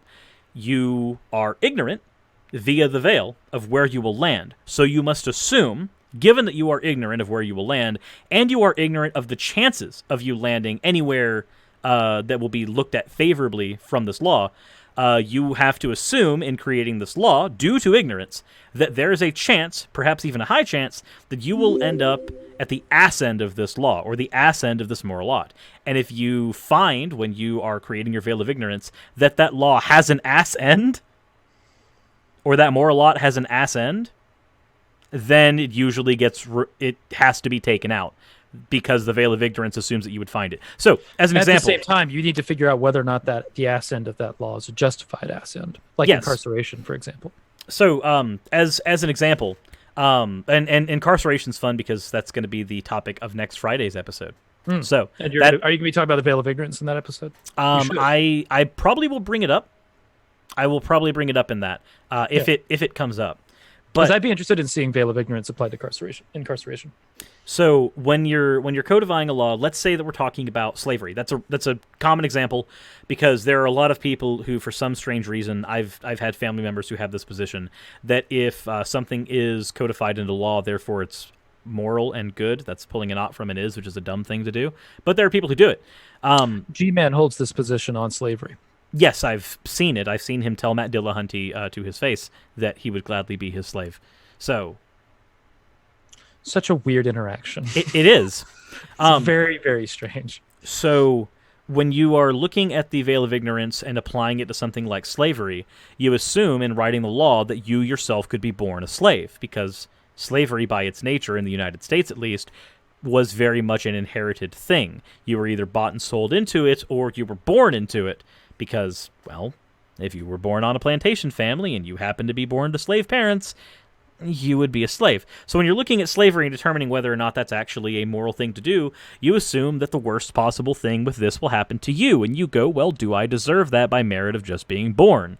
And when you come to the realization that you don't, then a good argument for abolishing slavery is there. Because slavery looks really good from the outside, but really fucking horrible from the inside. And the veil assumes that you are Schrodinger's person. You can equally be both. You can be inside it, you can be outside it. Write the law as if you're both. And somebody pointed out, I think quite rightfully, that the veil of ignorance really only works if you have empathy. But I might argue against that, because the way that it's being applied is that you need to also have self-interest. The veil, you have to have both. You would have you to need have, to be able to. You need to be able to imagine. You can be non-empathetic. Like to be. You can be non-empathetic and have self-interest, and through that self-interest, the veil of ignorance will still work. Right. That's what I'm saying is that. But at the same time, maybe lack the ability through your lack of empathy to be able to imagine what it's like to be in another situation on the ass end of a law. Maybe you're just like, because you will get people who will double down, and this is what G-Man does. That it's in the laws in the Bible, so if he's on the ass end of it, then that's fine because it's in the Bible, right? Yeah, in which case he's pulled an ought from an is, which is a nightmarishly terrible thing to do. But and in the veil of ignorance application, it passes him. He's fine. Yeah, he is perfectly fine with that. On the problematic end of the law. But I would argue that if you are applying the veil of ignorance and the ass end of something does not bother you when you are applying the veil, then there are two things I've learned from this. One, a moral conversation with you is utterly useless. Two, I have learned that you should not be a lawmaker by trade. And I feel as though if you do use the veil of ignorance and you find yourself in that particular scenario, then I think that's the litmus test for whether or not we should allow you to be a career politician. Cyrus just became a particularist. Also, we have a super chat, $5 from Fourth Dimensional Jake. Premise 1, So wait. Oh, no, go ahead, sorry. But I wanted to say something on the moral conversation, but go ahead. If a universal objective fact exists, then there cannot be a God. Premise 6, universal objective moral fact does exist. C1, there is no God. C2, I am a global philosophical atheist. Well, aren't there a few premises missing in there? What? There's like 30 premises missing in there. I would need that fully written out. Jake, you have my Discord. Send me the full syllogism. in Discord so that we can read it out here from there. We've got another. Objective universal moral fact. What? So write it out in its entirety so we can parse. Yeah, I want to take out. a look at that because that doesn't make sense to me either. Yeah. So do it in Discord. I will send it to Ocean, and we will work with that. Because a universal object, and P1, I'm having problems with. Oh, he can't. He cannot because he's working. Okay. Then that will be something that we'll stick a pin in that. Post it in a multi, post it in across a couple of messages, and we'll keep track of them. Well, if he's working, then I doubt that he can. He posted this message in YouTube. What I'm saying is that if he wants to post multiple messages in YouTube, then we'll keep track of them, and he can do it. But unless he just wrote that out and he can't spend the time to do it, that's fine. Yeah, if it's a can't spend the time thing, then I'm comfortable sticking a pin in it and then having that be. Yeah, we can talk about it later, but something that we bring up in another episode. I'm okay with that. Yeah, that was a lot of missing things. Okay, so you're a objective, anti-realist, and an objective. What's the objective standard you're holding to? Well, my objective standard would technically be the application of the veil of ignorance, not its existence, but the application. All right, I see what you're doing. That's actually not a bad standard. And what I was trying to figure out how you would argue against particularism, but I see that it would simply amount to a disagreement, I think. Yeah, because like we literally just had that conversation. What about if somebody did not have self-interest and did not have empathy, therefore the veil of ignorance would not work on them? I'm like, okay, cool. Well, that's perfectly fine. Because within anti-realism, I can just take a step back and go, then you should not be a politician. Right. Problem solved. Well, but doesn't that wind up being moral question begging? Does it end up being moral question begging? Because then you're applying the veil of ignorance in a way that's consequentialist. Is it more? I just stumped Cirrus. So is it moral question begging to find that once somebody has failed the veil of ignorance? No, it's not failure. You're assuming failure. I'm assuming failure? Yeah. Because the veil of ignorance is just how would you feel if you were on the other side of this? Well, if they answer it and they're like, I'm fine with this still, right? Mm-hmm. Then what response do you have to that justification? Other than to say, you disagree with me, therefore you're using this wrong. Full-scale thermonuclear war, annihilation of the human race. There is no need for any moral argument once the human race is extinct. No, sorry, I had to. No, when it comes into there, I think we could actually the conversation can then be had with the particular person. So if I was having the conversation with G-Man, what I'm saying is that I think that your objective standard actually extends beyond the application of the veil of ignorance. I think that there's another thing, because there is a way to use the veil of ignorance and come through it on the other side, and you still have a major disagreement. And it may not. It's the way that you've explained it. It results in moral question begging. Mm-hmm. But it may be that the way that you're actually using it. There's another thing that you're not explaining that you're doing, in which it doesn't involve question begging. But the way you've explained it currently involves moral question begging. I'd have to think on it, honestly. My method in going through that when I've had this conversation with people has been to go, okay, well then obviously we've come at an impasse. Let's have a conversation as to why. So for G-Man, it would be, well, why do you hold the position because like if we're using just the veil of ignorance as an example, we talk to G-Man. Mm-hmm. The question would be, well then G-Man, why do you hold the position that it's okay for you to be born a slave? So then it'd be G-Man, why do you think it's okay that you would be born a slave? Because if that's what God commanded, that's God's plan. Okay, cool. But now you're through the Bible. But now you're through the lens of I'm asking you to use my moral standard. I'm asking you to look through this lens. You are adding over and above your lens. You are adding the lens of God onto this. Right. No, but the lens that he's using is just an interpretation. He is using the veil of ignorance in order to interpret his moral standards that he already has, just as you do. Mm-hmm. Yeah, because mine would end up being principled egalitarianism. Right. Where Where what if you're something, doing is you're appealing. We're getting into a debate. yeah, we are. What you're doing at the end of the day is you're appealing to your own moral intuitions when in the application of the veil of ignorance. Mhm. What G-Man would be doing is appealing to, instead of appealing to his personal moral intuitions, he would be appealing to an objective standard higher than him, and then applying the veil of ignorance, not caring what the result is. So both of you are using the veil of ignorance. Both of you are using a separate standard. The veil of ignorance is not the standard in either case. It's something else. The veil of ignorance is a tool to get you to realize where your particularism is, I think. But it's as far as how it's being applied to you, I think that you're more going with moral intuitions about fairness and principled fairness and egalitarianism than using what G-Man would be using, which would be appealing to an objective moral standard of divine law. It would be basically taking DCT, taking egalitarianism versus DCT, and seeing what meets out from there. And at that point, G-Man seems to be divine command theorist. He may not be, but he seems to be. And at that point, if it's principled egalitarianism versus DCT, which is what the conversation then boils down to, once we're in that realm, then I have to start moving into pragmatism. Okay, well, which one of these two moral philosophies, DCT, ethical subjectivism, paradoxically, and it's about to fall back on pragmatism, guys. It's gonna have to. That's what he's gonna do. He's just gonna go back to pragmatism and be like, "What's useful?" And, and G-Man's gonna say, "God's law is useful."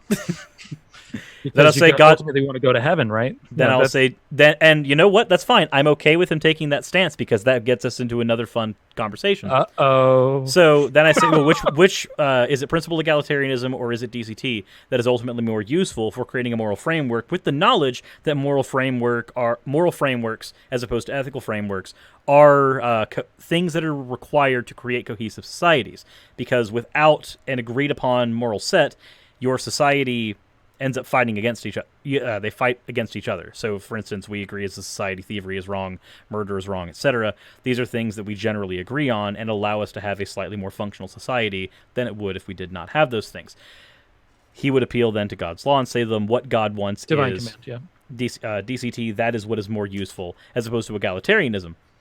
So then the question becomes, okay, now the conversation has moved from how can we justify our G-Man to general divine command theorist. Oh no, I'm fine keeping it with G-Man. I'm fine keeping it with G-Man. I'm saying I don't know if he's a divine command theorist. He seems to be.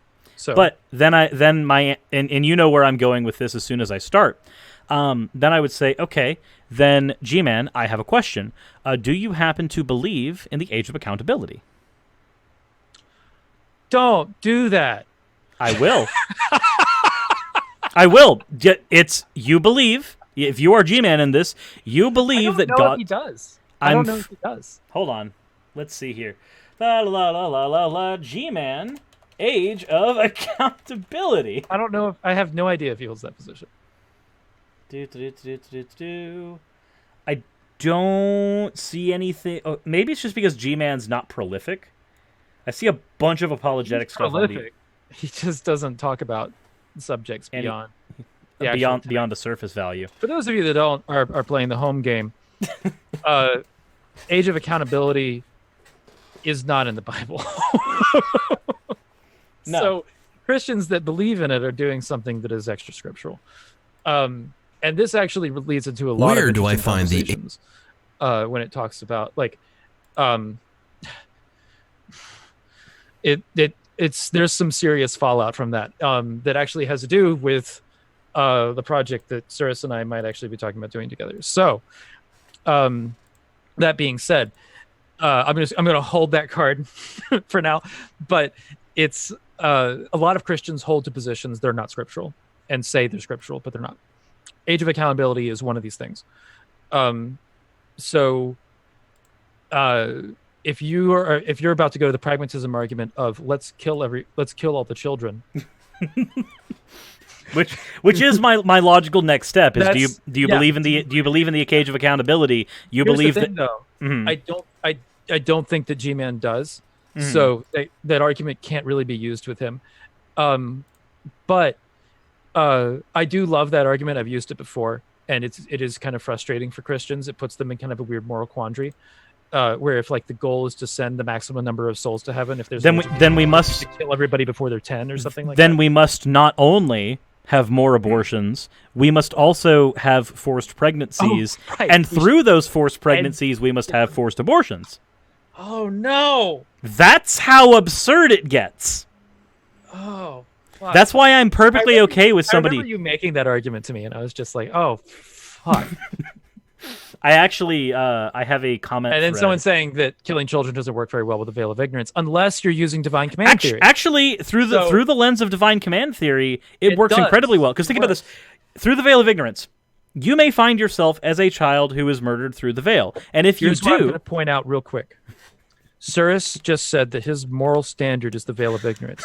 Now he's going to defend killing children using the veil of ignorance. Continue, please. Yes, if you are stupidly using a combination of DCT and the Age of Accountability, then through the veil of ignorance, you may find yourself on the worst end of this, which is dying very early on something like the abortion debate.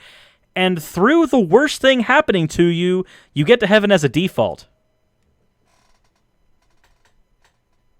Awkward. It's almost like the worst thing happening to you becomes the best thing. Because so through if the prime directive is to send souls to heaven, killing children then becomes the prime directive. The prime directive becomes a group of priests walking around with coat hangers like a militia. DCT is command theory. Divine command theory. Divine command theory, which application of divine laws handed down by God. And that your moral truths are moral truths because they are commanded by the divine. And there's a lot of Christians that hold to this. And you know what? Every single one of those Christians would say they're a moral objectivist, and they would say DCT is moral objectivism. Mm-hmm. And it's not. It's subjective. It's ethical subjectivism because it is contingent on the mind of God, and unlike a moral framework, like the example that I gave before, let's say Jonathan Joestar in season 1 of JoJo's Bizarre Adventure, as opposed to the escapades against Dio, God's mind is contingent upon itself and can change. Therefore, it's a shifting objective framework, which makes it subjective. And Christians even believe that this happened because they think that it was an objective moral wrong to eat pork at one point. No, and it's not. Muslims fall into this a lot as well because they have a concept called Allah's whimsy. Oh no! Mm-hmm. What are you doing? What am I doing? Okay, yeah, go for it. I'm not aware of this concept, so I'm just. You're not aware of Allah's whimsy? No, I'm not. Allah's whimsy, in short. Let me see here. I'm making sure that I was going to make a different argument, talking about how the reason why. But while you're looking that up, I guess I'll explain it real quick. So divine command theory, because it's dependent on the mind of God and it can change. This means that any Christian who is arguing for objective morality and holds to divine command theory is holding a position that is A, contradictory, and B, holds that all morality is arbitrary because it is arbitrated by God. There is no reason why things are good other than God said so. That's it. Also, so I'm fairly certain there's a correct term for it. Allah's whimsy is not the correct term. Allah's whimsy is what I've seen it referred to, but in looking up Allah's whimsy, I'm finding children's books. You're finding criticisms? Okay. No, I'm finding children's books. Oh, okay. Which I know is not where I've heard this argument from. So I need to figure out what the actual term for it is. But Allah's whimsy is basically what it sounds like. It is the point that Allah will not be stagnant.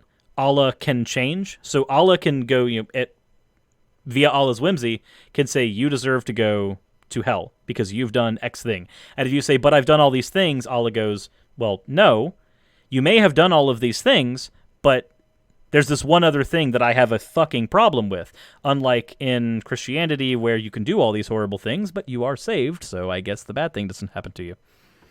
I'm going to have to do a little more research onto what the actual concept is called. Yeah, I'd say research it more before defending it because that might be... I've never heard of this concept before. And I don't want to misrepresent a faith. I don't want to misrepresent it either. Even if it's one that I disagree with. I disagree with Islam vehemently, but I don't like misrepresenting things. Yep, so I'm going to put that as a note. Put a pin in it. that I will have to do a little more research into. Also, we have Euthyphro proves premise 1 from Jake.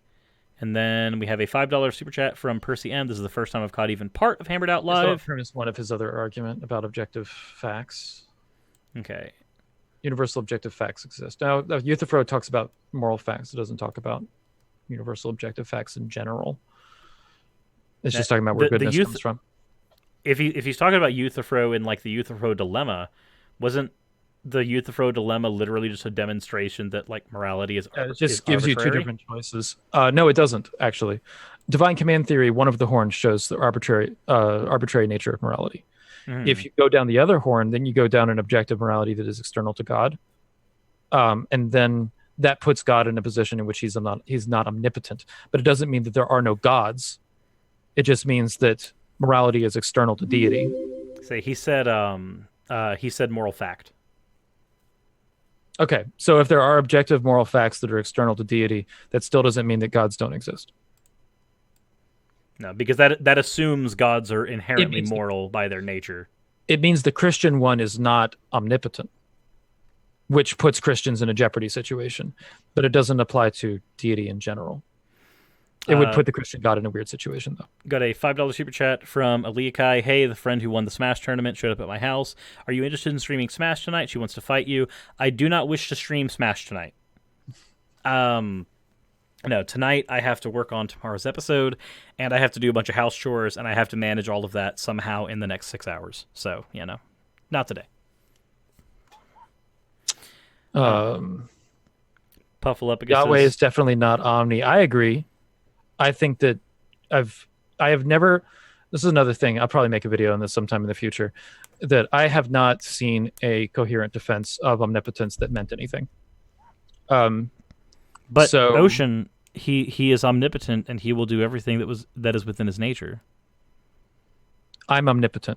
So I have a role on a few servers called Omnipotent Beard. And this is the reason why, is because my beard defeats the Christian God by being omnipotent. Now, if someone says that God is omnipotent and that he can do anything, then you get into questions, well, can God do things that are logically impossible? Well, shit. No, he can't. God cannot create a square circle. God cannot create a married bachelor. God cannot do things that are just logically freaking impossible. Then what is the thing that binds God? The other question that comes up in this a lot that I've heard is, can God have? I think you and me have had this. No, not the one from the stone. I fucking hate argument from the stone. I think it's stupid. The stone still applies in omnipotence conversation, but it's very quickly disposed of. I do not like the stone argument. I have an entire video going over why I don't like it. Those that don't know, the stone is, can God create a stone so big he cannot lift it? Can God create a burrito so hot he cannot eat it? Right. It's anything like that. And that would mean that, okay, so God cannot, it becomes a tautology. It's like God cannot do things outside of his limitations. my contention, though, is any God that is considered omnipotent cannot desire. Desire is not a thing that it can have. A different problem. So anyway, to talk about the argument from the beard. So my beard, when people say God cannot do anything that is logically impossible, it's like, fine, God cannot do anything that's logically impossible. Great. Can God lie? Well, Christians think about that for a second. They're like, no, God cannot lie. Oh, except for the moment where he did to a group of people randomly. Let's take scriptural evidence out of this for a second and wait. We're taking scripture out of the argument for the Christian is God. Not part of this conversation, sir. So, barring all the examples of God sending lying spirits to somebody or half truths that God has said in the scripture before, people will say, no, God cannot sin, and I'm like, all right, well, why can he not sin? Well, because he's omnibenevolent. Okay, so the omnibenevolence puts limitations on his omnipotence. Now God cannot be omnipotent. All right, well, fine. God can do anything logically possible that is within his nature, and that's what we mean by omnipotence. And I'm like, well, my beard can do anything logically possible within its nature. It sits there on my face and it grows. As per its nature. Right, as per its nature. Well, can your beard create an elephant? No, of course not. That's That is not within my beard's nature. That's not within the nature of the beard. So my beard is omnipotent. I have an omnipotent beard. So my beard is just as omnipotent as the Christian God is. And so it becomes a description that is completely meaningless. Okay, God is omnipotent. Well, what does that mean? Well, it doesn't really mean anything other than it means that he can do what the rest of the limitations on him allow him to do. Oh. Well, fuck. Why do we need to have omnipotence on the descriptor anyway? There's no reason to actually have that there.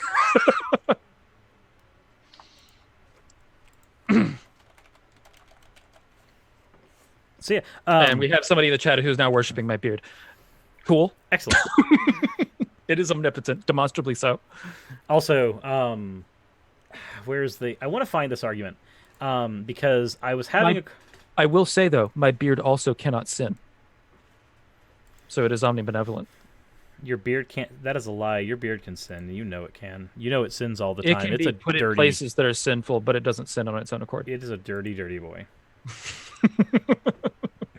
We're talking about the lewdness of Ocean's beard. As one does.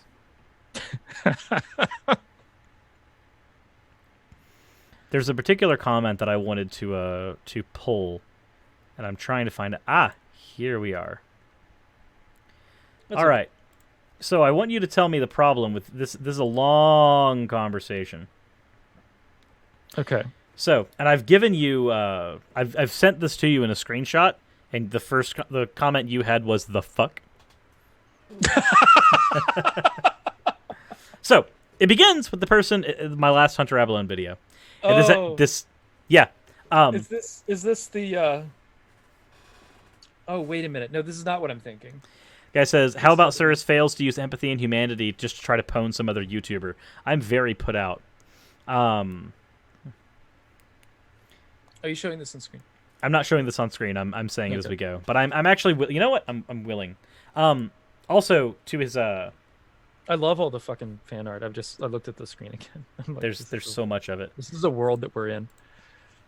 We live in a society.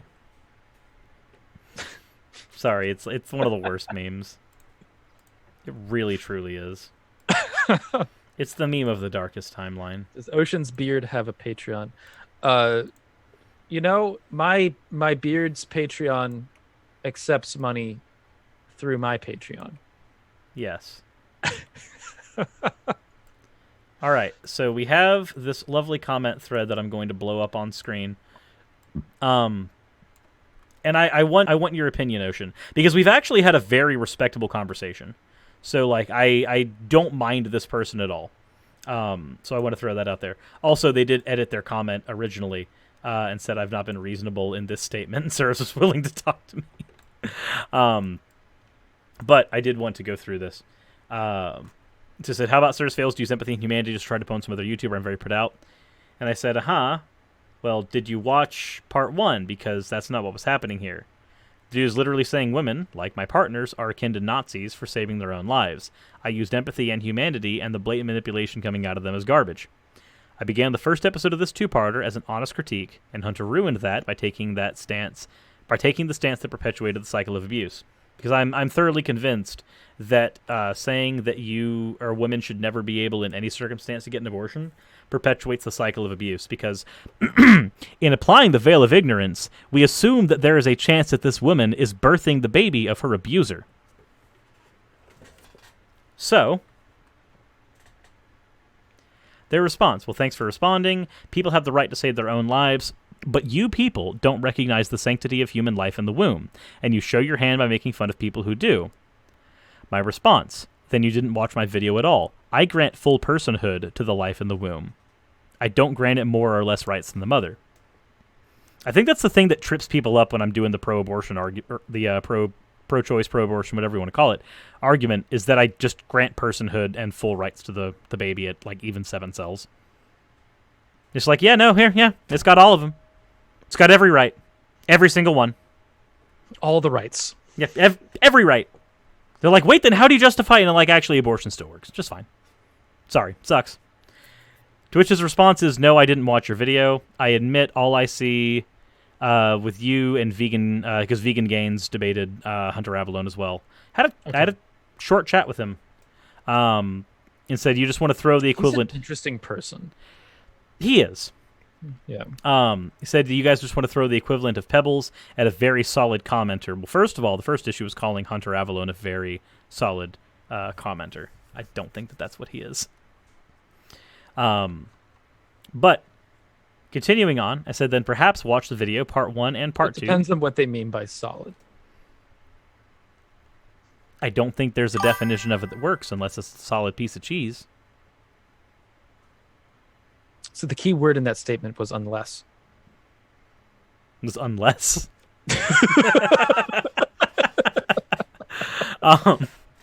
Said perhaps watch video part 1 and 2. We can chat. It's a bit dishonest to argue against my position without having listened to it.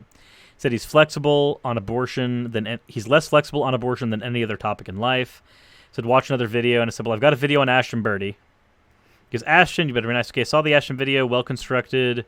Ashton videos. Ashton Birdie, such a strange human. That one.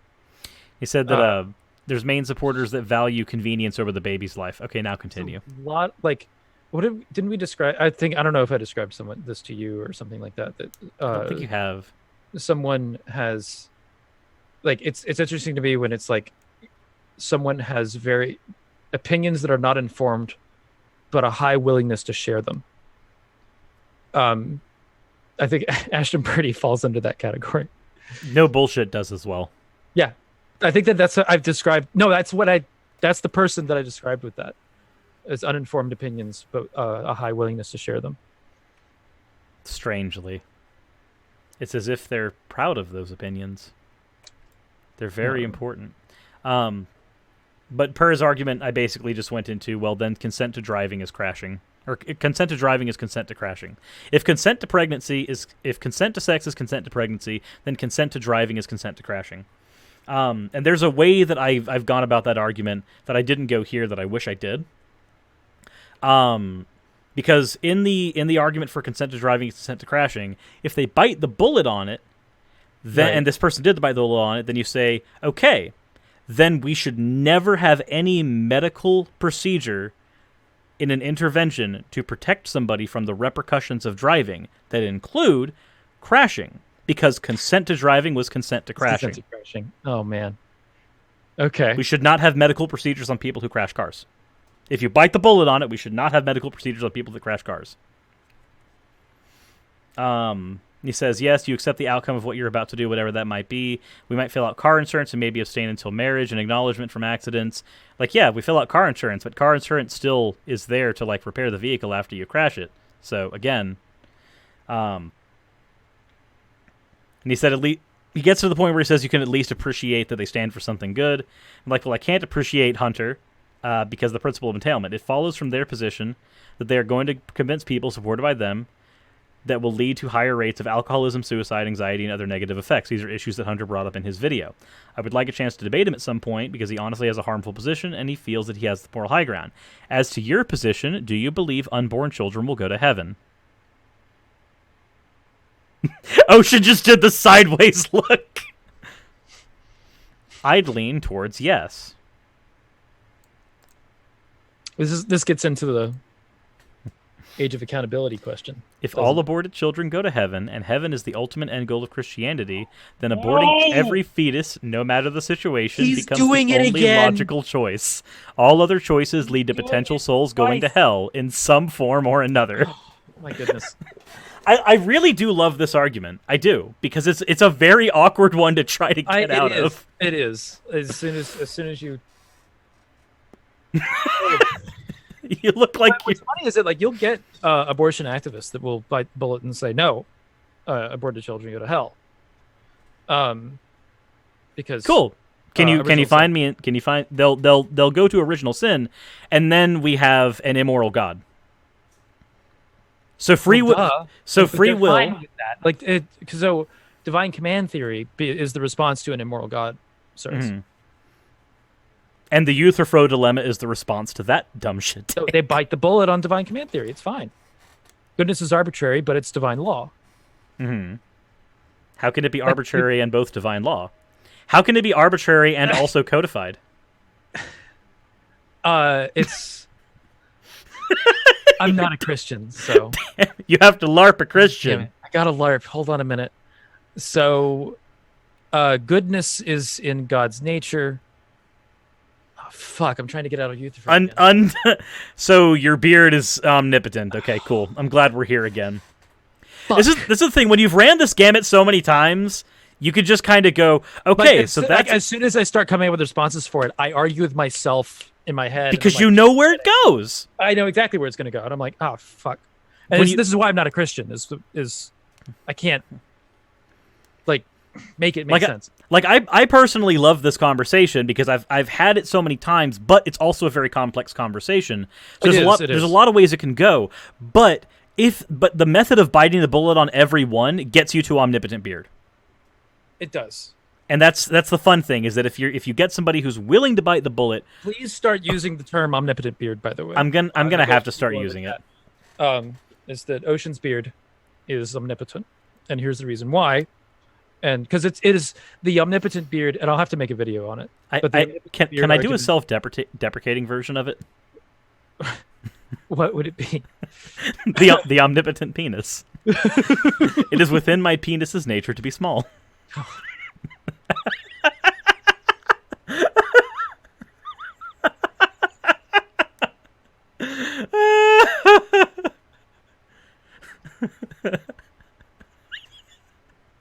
You okay, Ocean?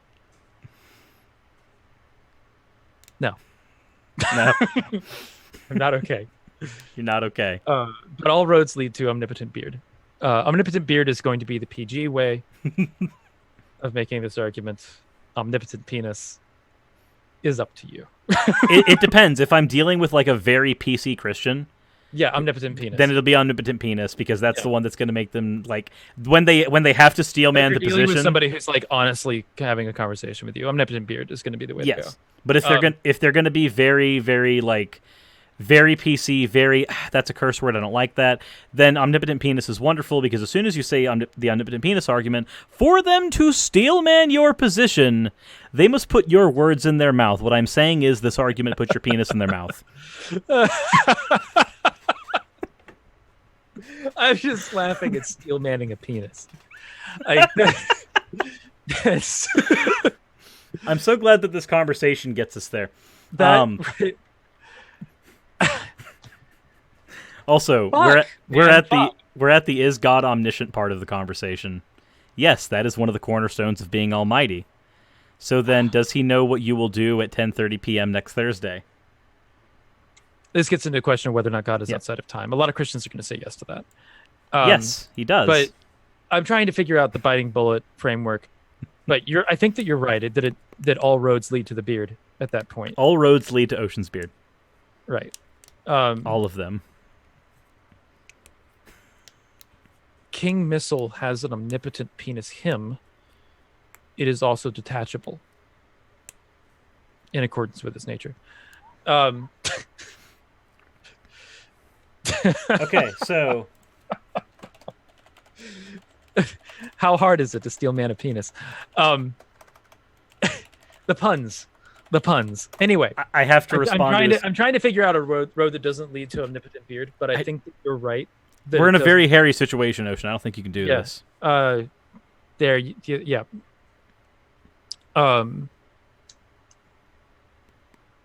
No, all right. Go ahead, because I'm not sure. I don't think you can escape. Here's the problem. Like, if you know how to use the omnipotent beard argument, it is really, really difficult for Christians to get out of it. So watch that segment over and over again for fun. Because it's really useful. It really is. The end result of this is: does God know what you will do at 10:30 p.m. next Thursday? Mm-hmm. Yes. If he's omniscient, he would have to. Okay, right. Cool. Then what Assuming choice? God is outside of time, open theists would say no. Then what choice? Open theists are wrong. We've been over this. Then what choice have you in the matter? Open theists or polytheists? Then the answer would be no choice. No choice. But he says all the choice. Now, see if you can catch what he did here. Wait, he said just because God knows, but you still have... Oh, wait. Christians do that. Just because you know that, and this is how this choice as the perception of it almost. Like they don't. No, that's not even what he does. That's not even how he does this. Wait. Okay. All the choice. Just because you know that your wife will slam the door in frustration if you raise your voice at her or something doesn't take away her free will. By that logic, are you omniscient? Because this comparison only works if you yourself are also omniscient. Otherwise, it's a category error. Philosophy is fun, guys. Philosophy is some of the most fun I've had with words. I'm trying to figure out a way out of that one. Let's see.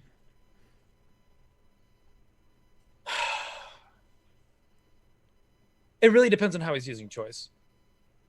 Like, what does he mean by that? But it's hard to say. It's hard to say if God knows the future and you still have choice. Like, if God knows the future, you almost have to be a determinist. And I don't know how he's defending choice at that point. There's only one way that you can be a determinist and be a Christian, and it's by being a fucking Calvinist. By being a Calvinist. Reformed theology. And I would argue with Calvinists that fatalism is fatal to theology, so stop fucking doing it. That's just me. Were you predetermined to make that conclusion? Yes, actually, God I was. Told you to do it. So but I myself am not a fatalist. You're trying to bring the elect away from Christianity, you fucking reprobate. Get out of my house. Jesus.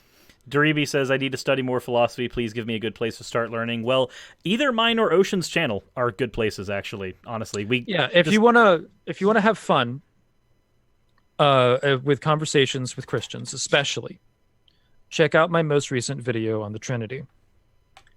It is a fucking nightmare for Christians. The Trinity is completely incoherent. It is the title of the video. The Trinity is incoherent, and it goes through the heresies. And it also goes through how the only way to coherently model the Trinity is by committing a heresy. So the doctrine of the Trinity creates a situation in which you have to be irrational and dishonest in order to be a Christian. Or they just don't believe. Right. Which means they're all going to hell. Idolater. You know, and if you're an idolater, you blaspheme against the Lord and you're going to hell. So the only way to get to heaven is to be an irrational or dishonest person. The next, and I think we've got, I'm comfortable with like 5 more minutes, and that's about it. Yeah. Honestly, something like that. This has been a really good conversation. It has. I've enjoyed it. Yeah. We got down the morality route, and now we just never stopped. Also, we have an F ocean, made a floating head ocean possessed by the spirit of F. Uh-oh. Also, as for Streamlabs donations, Zalrock said, thoughts on Destined 1 games. I think it's an overused trope. I hate the Destined 1 trope. It's not even just in games. I hate it as a storytelling device. Are you talking about Chosen 1? Yes. Stuff?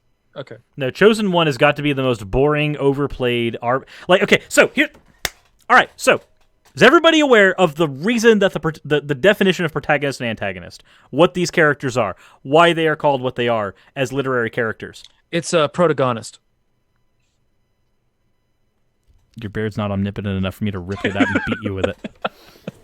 Okay, so protagonist. The important one here is not protagonist. The important one here is the antagonist. Protagonist. I'm gonna fucking kill you. The antagonist is the one who initiates change. The antagonist is the one who is supposed to initiate the change with the protagonist in some way, shape, or form. Good antagonists drive the protagonist to do and be the person who they are. Bad antagonists sit in their evil lair and stroke their beards and do fuck all nothing.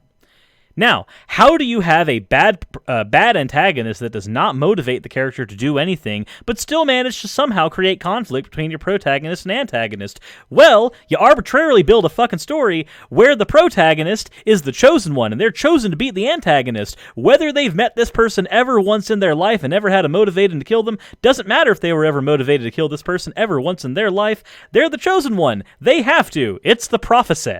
Now, there's ways of doing Chosen One approach and still resulting in a pretty cool story.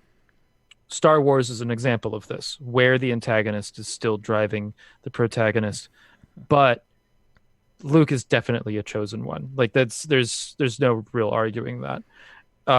Actually, However, there's a better example within Star Wars that I'd like to bring up.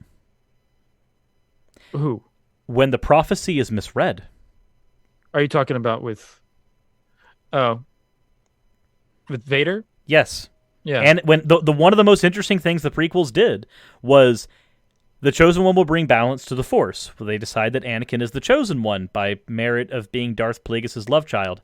That's a thing, by the way. Darth Plagueis is Anakin's father. He was, yeah, it's fucking strange. Anyway, so by merit of him being the Chosen One, he will bring balance to the Force. So ultimately, what did he do by the time the third movie happened? He annihilated all of him and Palpatine. Annihilated all of the Jedi till there were only 2 predominant Jedi left and 2 predominant Sith. Balance was brought to the Force. The only difference is, because of Darth Bane's rule of 2, the Sith are infinitely more powerful than the Jedi when they are at only 2. So even though the numbers were put into balance, the prophecy was fulfilled, everything was honky-dory, the Sith by their nature were more powerful at 2 than the Jedi, because 1,000 years ago, Darth Bane put up the modus operandi for the Sith to be labeled at 2 at all times for consolidation of power. Yoda and Obi-Wan, right? Yep. Yoda and Obi-Wan were the only ones left. At Then that we point. had another Jedi and Luke killed. Okay. Balance was still perfectly fine at that point. Luke didn't become a Jedi until Obi-Wan was already dead. There were still only 2, Yoda and Luke. Right, and then Luke's also kind of not a Jedi. But then there's a moment where then Yoda dies, and then both of the Sith die, and then now it's just Luke and Leia, if you count that. We don't talk about Last Jedi. I'm sorry, I actually really like Last Jedi. There's just one thing in Last Jedi. I just don't like like if you know production stories about Last Jedi, it's very frustrating. Yeah. But same with the prequels, honestly. If you know the production stories with the prequels, it's just like, meh. If you want to have fun, especially with talking about theory of protagonist and antagonist, watch the Plinkett reviews of the prequels. They're hilarious. They're almost as long as the movies. And they're a very good breakdown of storytelling and the function of protagonist and antagonist. This is going to take longer than 5 minutes, Cyrus. We just went deep. But Chosen One, Destined One games, such, getting back to the question, the Star Wars is an interesting way of telling a Chosen One story or playing with Chosen One story. Chosen One as a trend is boring. It's only good when you buck the trend. Right. If you take the trend and you make it think, especially if you're not doing a Chosen One story at all, and you make the audience think you're doing a Chosen One story. I think that Neverending Story is a classic Chosen One story. Am I right? As far as the movie is concerned? As far as the movie is concerned, I would agree. Although the best segment of that movie is Limestone, Tasty Limestone. Correct. But Legend of Zelda is a Chosen One. Ocarina of Time. Legend of Zelda is less a Chosen One story and more a just your standard hero's journey. Just the refusal of the call is not warped into it. Mm-hmm. Legend of Zelda starts out as I guess it is kind of a Chosen One, chosen by the Deku Tree. Yeah. You're chosen by the Deku Tree. Yeah. You're the one who has to go do this now. But the interesting thing with the Chosen One story for Zelda is that when you get to Skyward Sword, which is the first Zelda game, I'm just talking about Ocarina of Time. I know, but the Zelda exists as a giant timeline now, so every other game is important to the story. Like down to the part where the only reason that Link even has a cap that's green is because of the fucking Minish people. Deep Zelda lore is great, by the way. You should definitely get into it. I've never played Skyward Sword, but Skyward Sword is the game where the lore in Zelda the deep lore of Zelda was basically established. Mm-hmm. Where Demise, the King of Armageddon, put the curse out that would make it to where his spirit was reincarnated in the Gerudo, thus manifesting in Ganondorf in Ocarina of Time.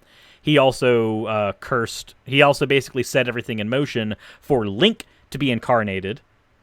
Which made it to where the hero of any era would have the abilities of the hero of any other era, but none of the memories. Whereas Ganon, on the other hand, would have the memories and the abilities, and then Zelda would have, well, just the abilities of the goddess Hylia, because that is her fucking shtick.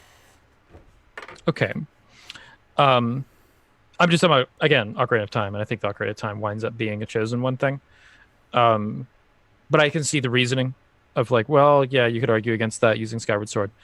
But Skyward Sword turns the entire it changes a series. lot of it. It turns it from a Chosen One story to a story about fatalism, Okay. where the same events are fated to play out multiple times, and they can never stop. And because Ganon retains his memories from every subsequent loss, by the time you get to Wind Waker, he actually has fucking depression.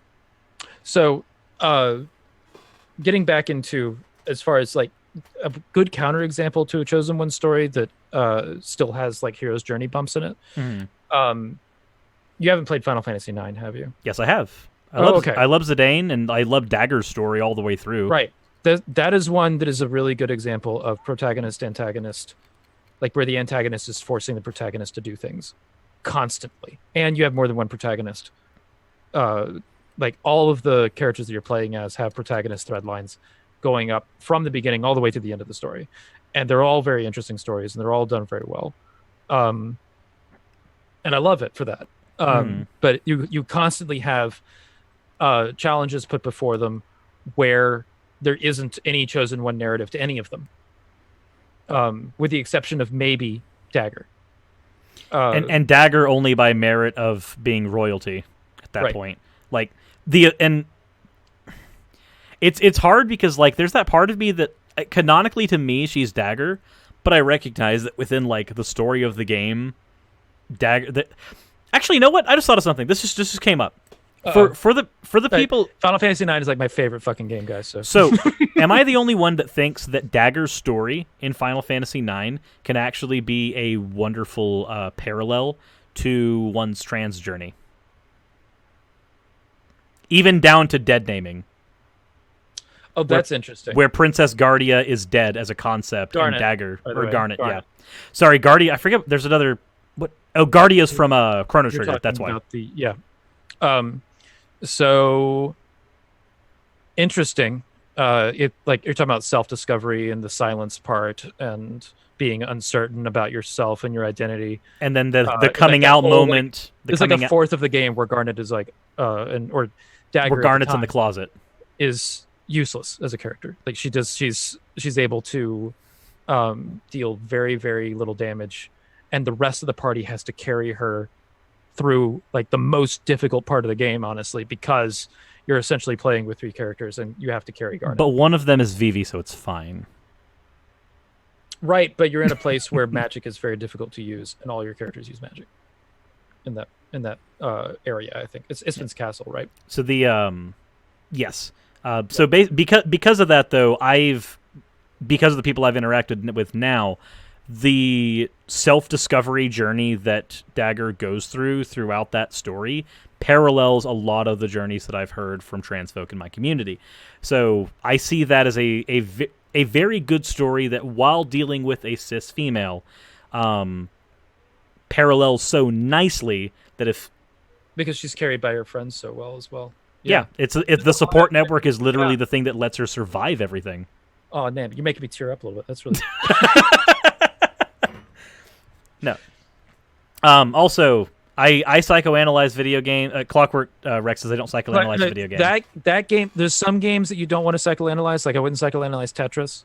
But when you're looking at story-driven games like Final Fantasy 3, Final Fantasy 9, even Ocarina of Time, which is a comparatively simple story but a very good one, and especially when you get into games that are specifically story games, like more recently Hellblade. Those are games that are designed to be psychoanalyzed. You want to walk away from them with those kind of conversations. There is nobody I've ever met that has walked away from Undertale without a story. Never played Undertale. I think that is a game that you... Do you like morality systems in games that are done well? Ooh. Undertale has the most organic morality system of any game I have ever played. Down to the point where if you start to do bad things, it is the best game I have ever played at making you feel horrible for doing those things.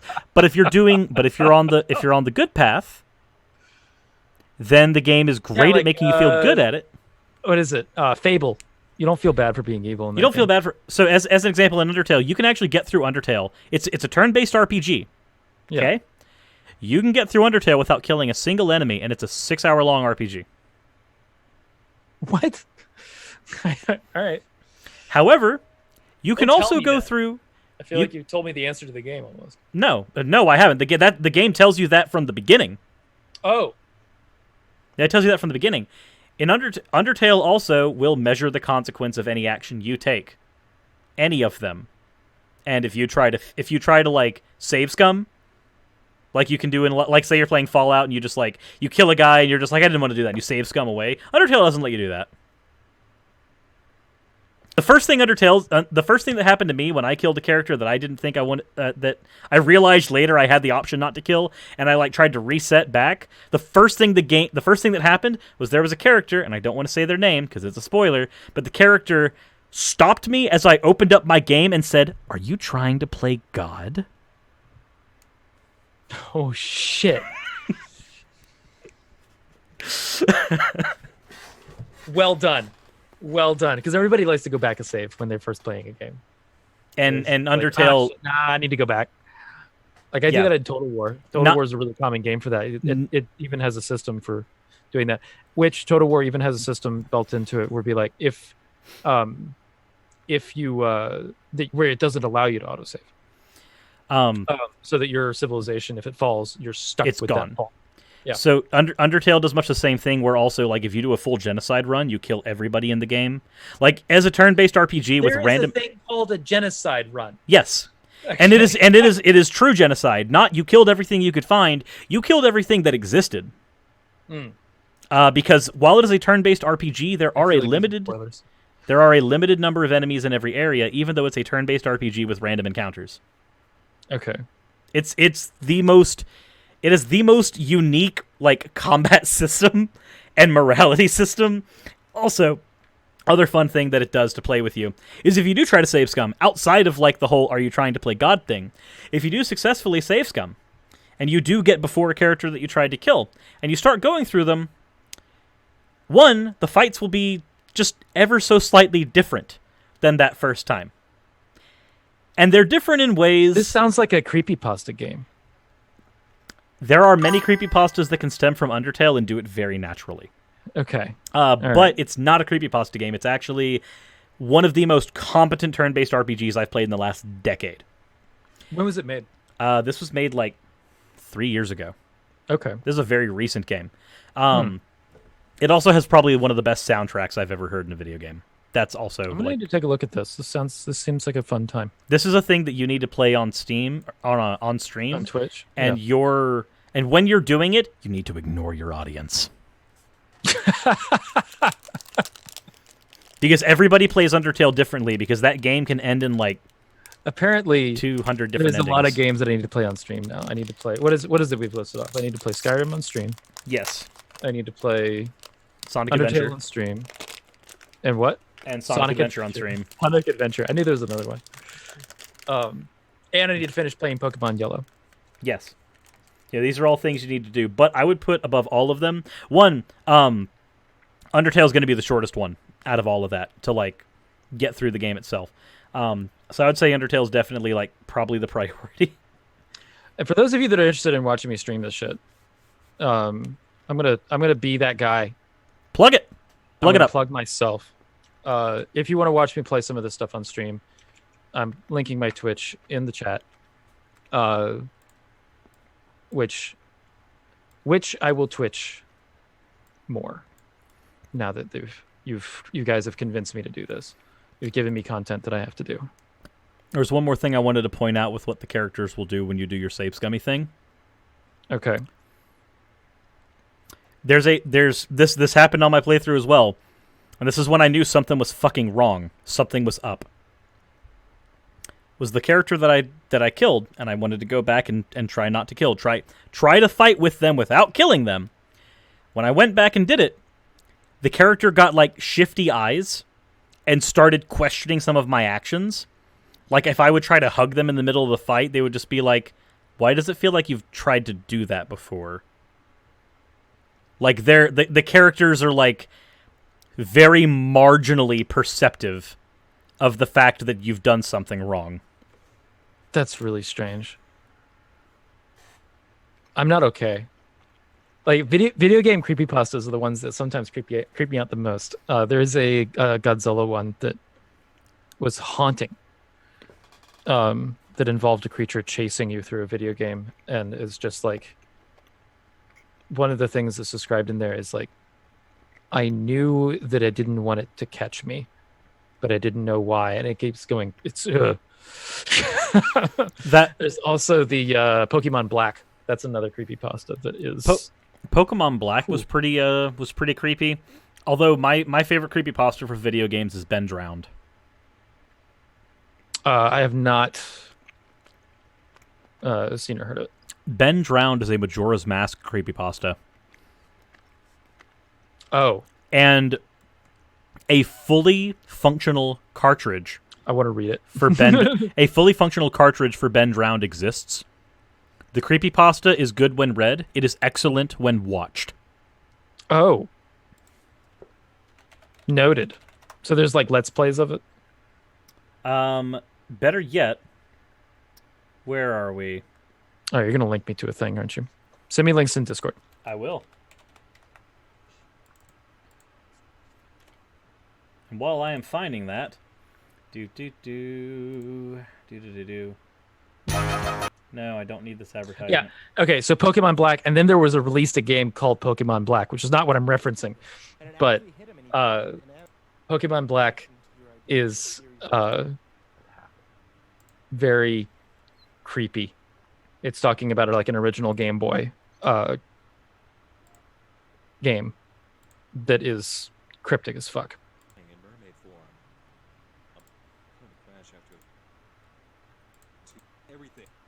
Where are we?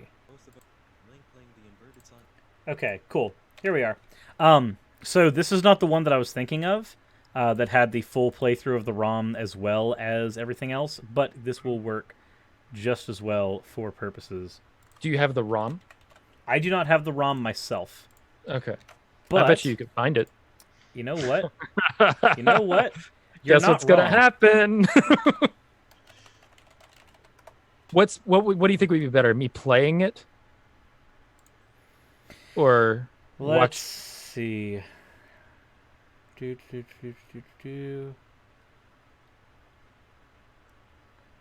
Oh! No, I don't think the, as of 1 year ago, an actual... Oh, that makes it even creepier. What is that? So entire playthroughs of the Ben Drowned thing have actually, like, they're on YouTube, but there is no functional ROM for it, apparently.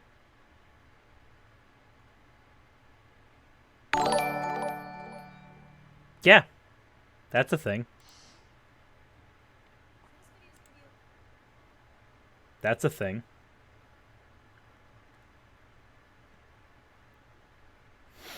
Are you okay, Ocean? All right. I need to watch this. Did you send me a playthrough? I have sent you the synopsis of the story that also contains like all the screenshots and everything for what was on there. But that's a creepy looking fucking thing. Like I can find there's a reaction video to it, but that's not a playthrough. That's not a playthrough. That's not what you're trying to do. Full story in ARG. Okay, that's interesting. Ben, I guess I know what I'm watching next. So that's gonna be my night. I want you to let me know. I'm just gonna creep myself the fuck out. I want you to let me know what you think of it when you are while you're going through it. Like I want running commentary. Running commentary. Yes. Okay. No, Ben Drowned is it to me it is the best of the creepypastas for video game centric stuff. And the worst one is Tails Doll. Tails Doll is stupid. Never try to make an argument to me that Tails Doll is good at all. But that said, Tails Doll is very much one of those, like, the thing came out of the TV and there was blood everywhere. It's one of those stories. I see a hammer. What is going on? This is me subtly ending the show. True. Well, with that said, everybody, we've now given Ocean homework. Yes, which I now need to rush and do. But this has been Hammered Out. Happy Thursday. We're gonna swing. I'm gonna swing the hammer around again. It's been a lot of fun hanging out with everybody. You're swinging around the thing, and we've just like traversed like 30,000 subjects and then landed on video games, and we are geeks. Yep. So we'll be stuck on this subject forever if you let us. So unless we're doing a 24-hour stream, we should probably stop here. I will be doing a 24-hour stream here in a bit, though. A 24-hour stream with me and you is something that we should consider doing. It is something that I actually already have in the works. If you would like to help with me, tell me. But yes, I am interested because I'm going to be doing an Extra Life event on my Twitch channel. Okay, cool. I'm probably just going to have that one hosted on my YouTube channel. Actually, it'd be like the one video game stream I do on my YouTube channel after I did the split. Switch. Yeah. Just because having more people watching for a charity event makes sense. Right. So, that's the thing, and yeah, I'm happy to jump into it. But yeah, happy Thursday. And if you missed earlier things, we discussed morality, we discussed theology, we discussed a lot of philosophy before we got to video games, and then discussed morality, philosophy, and theology in video games. But there's a lot of really fun stuff in there.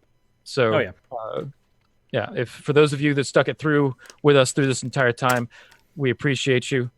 You guys are crazy, but we love you. Thank you guys for watching, and we will see you next Thursday.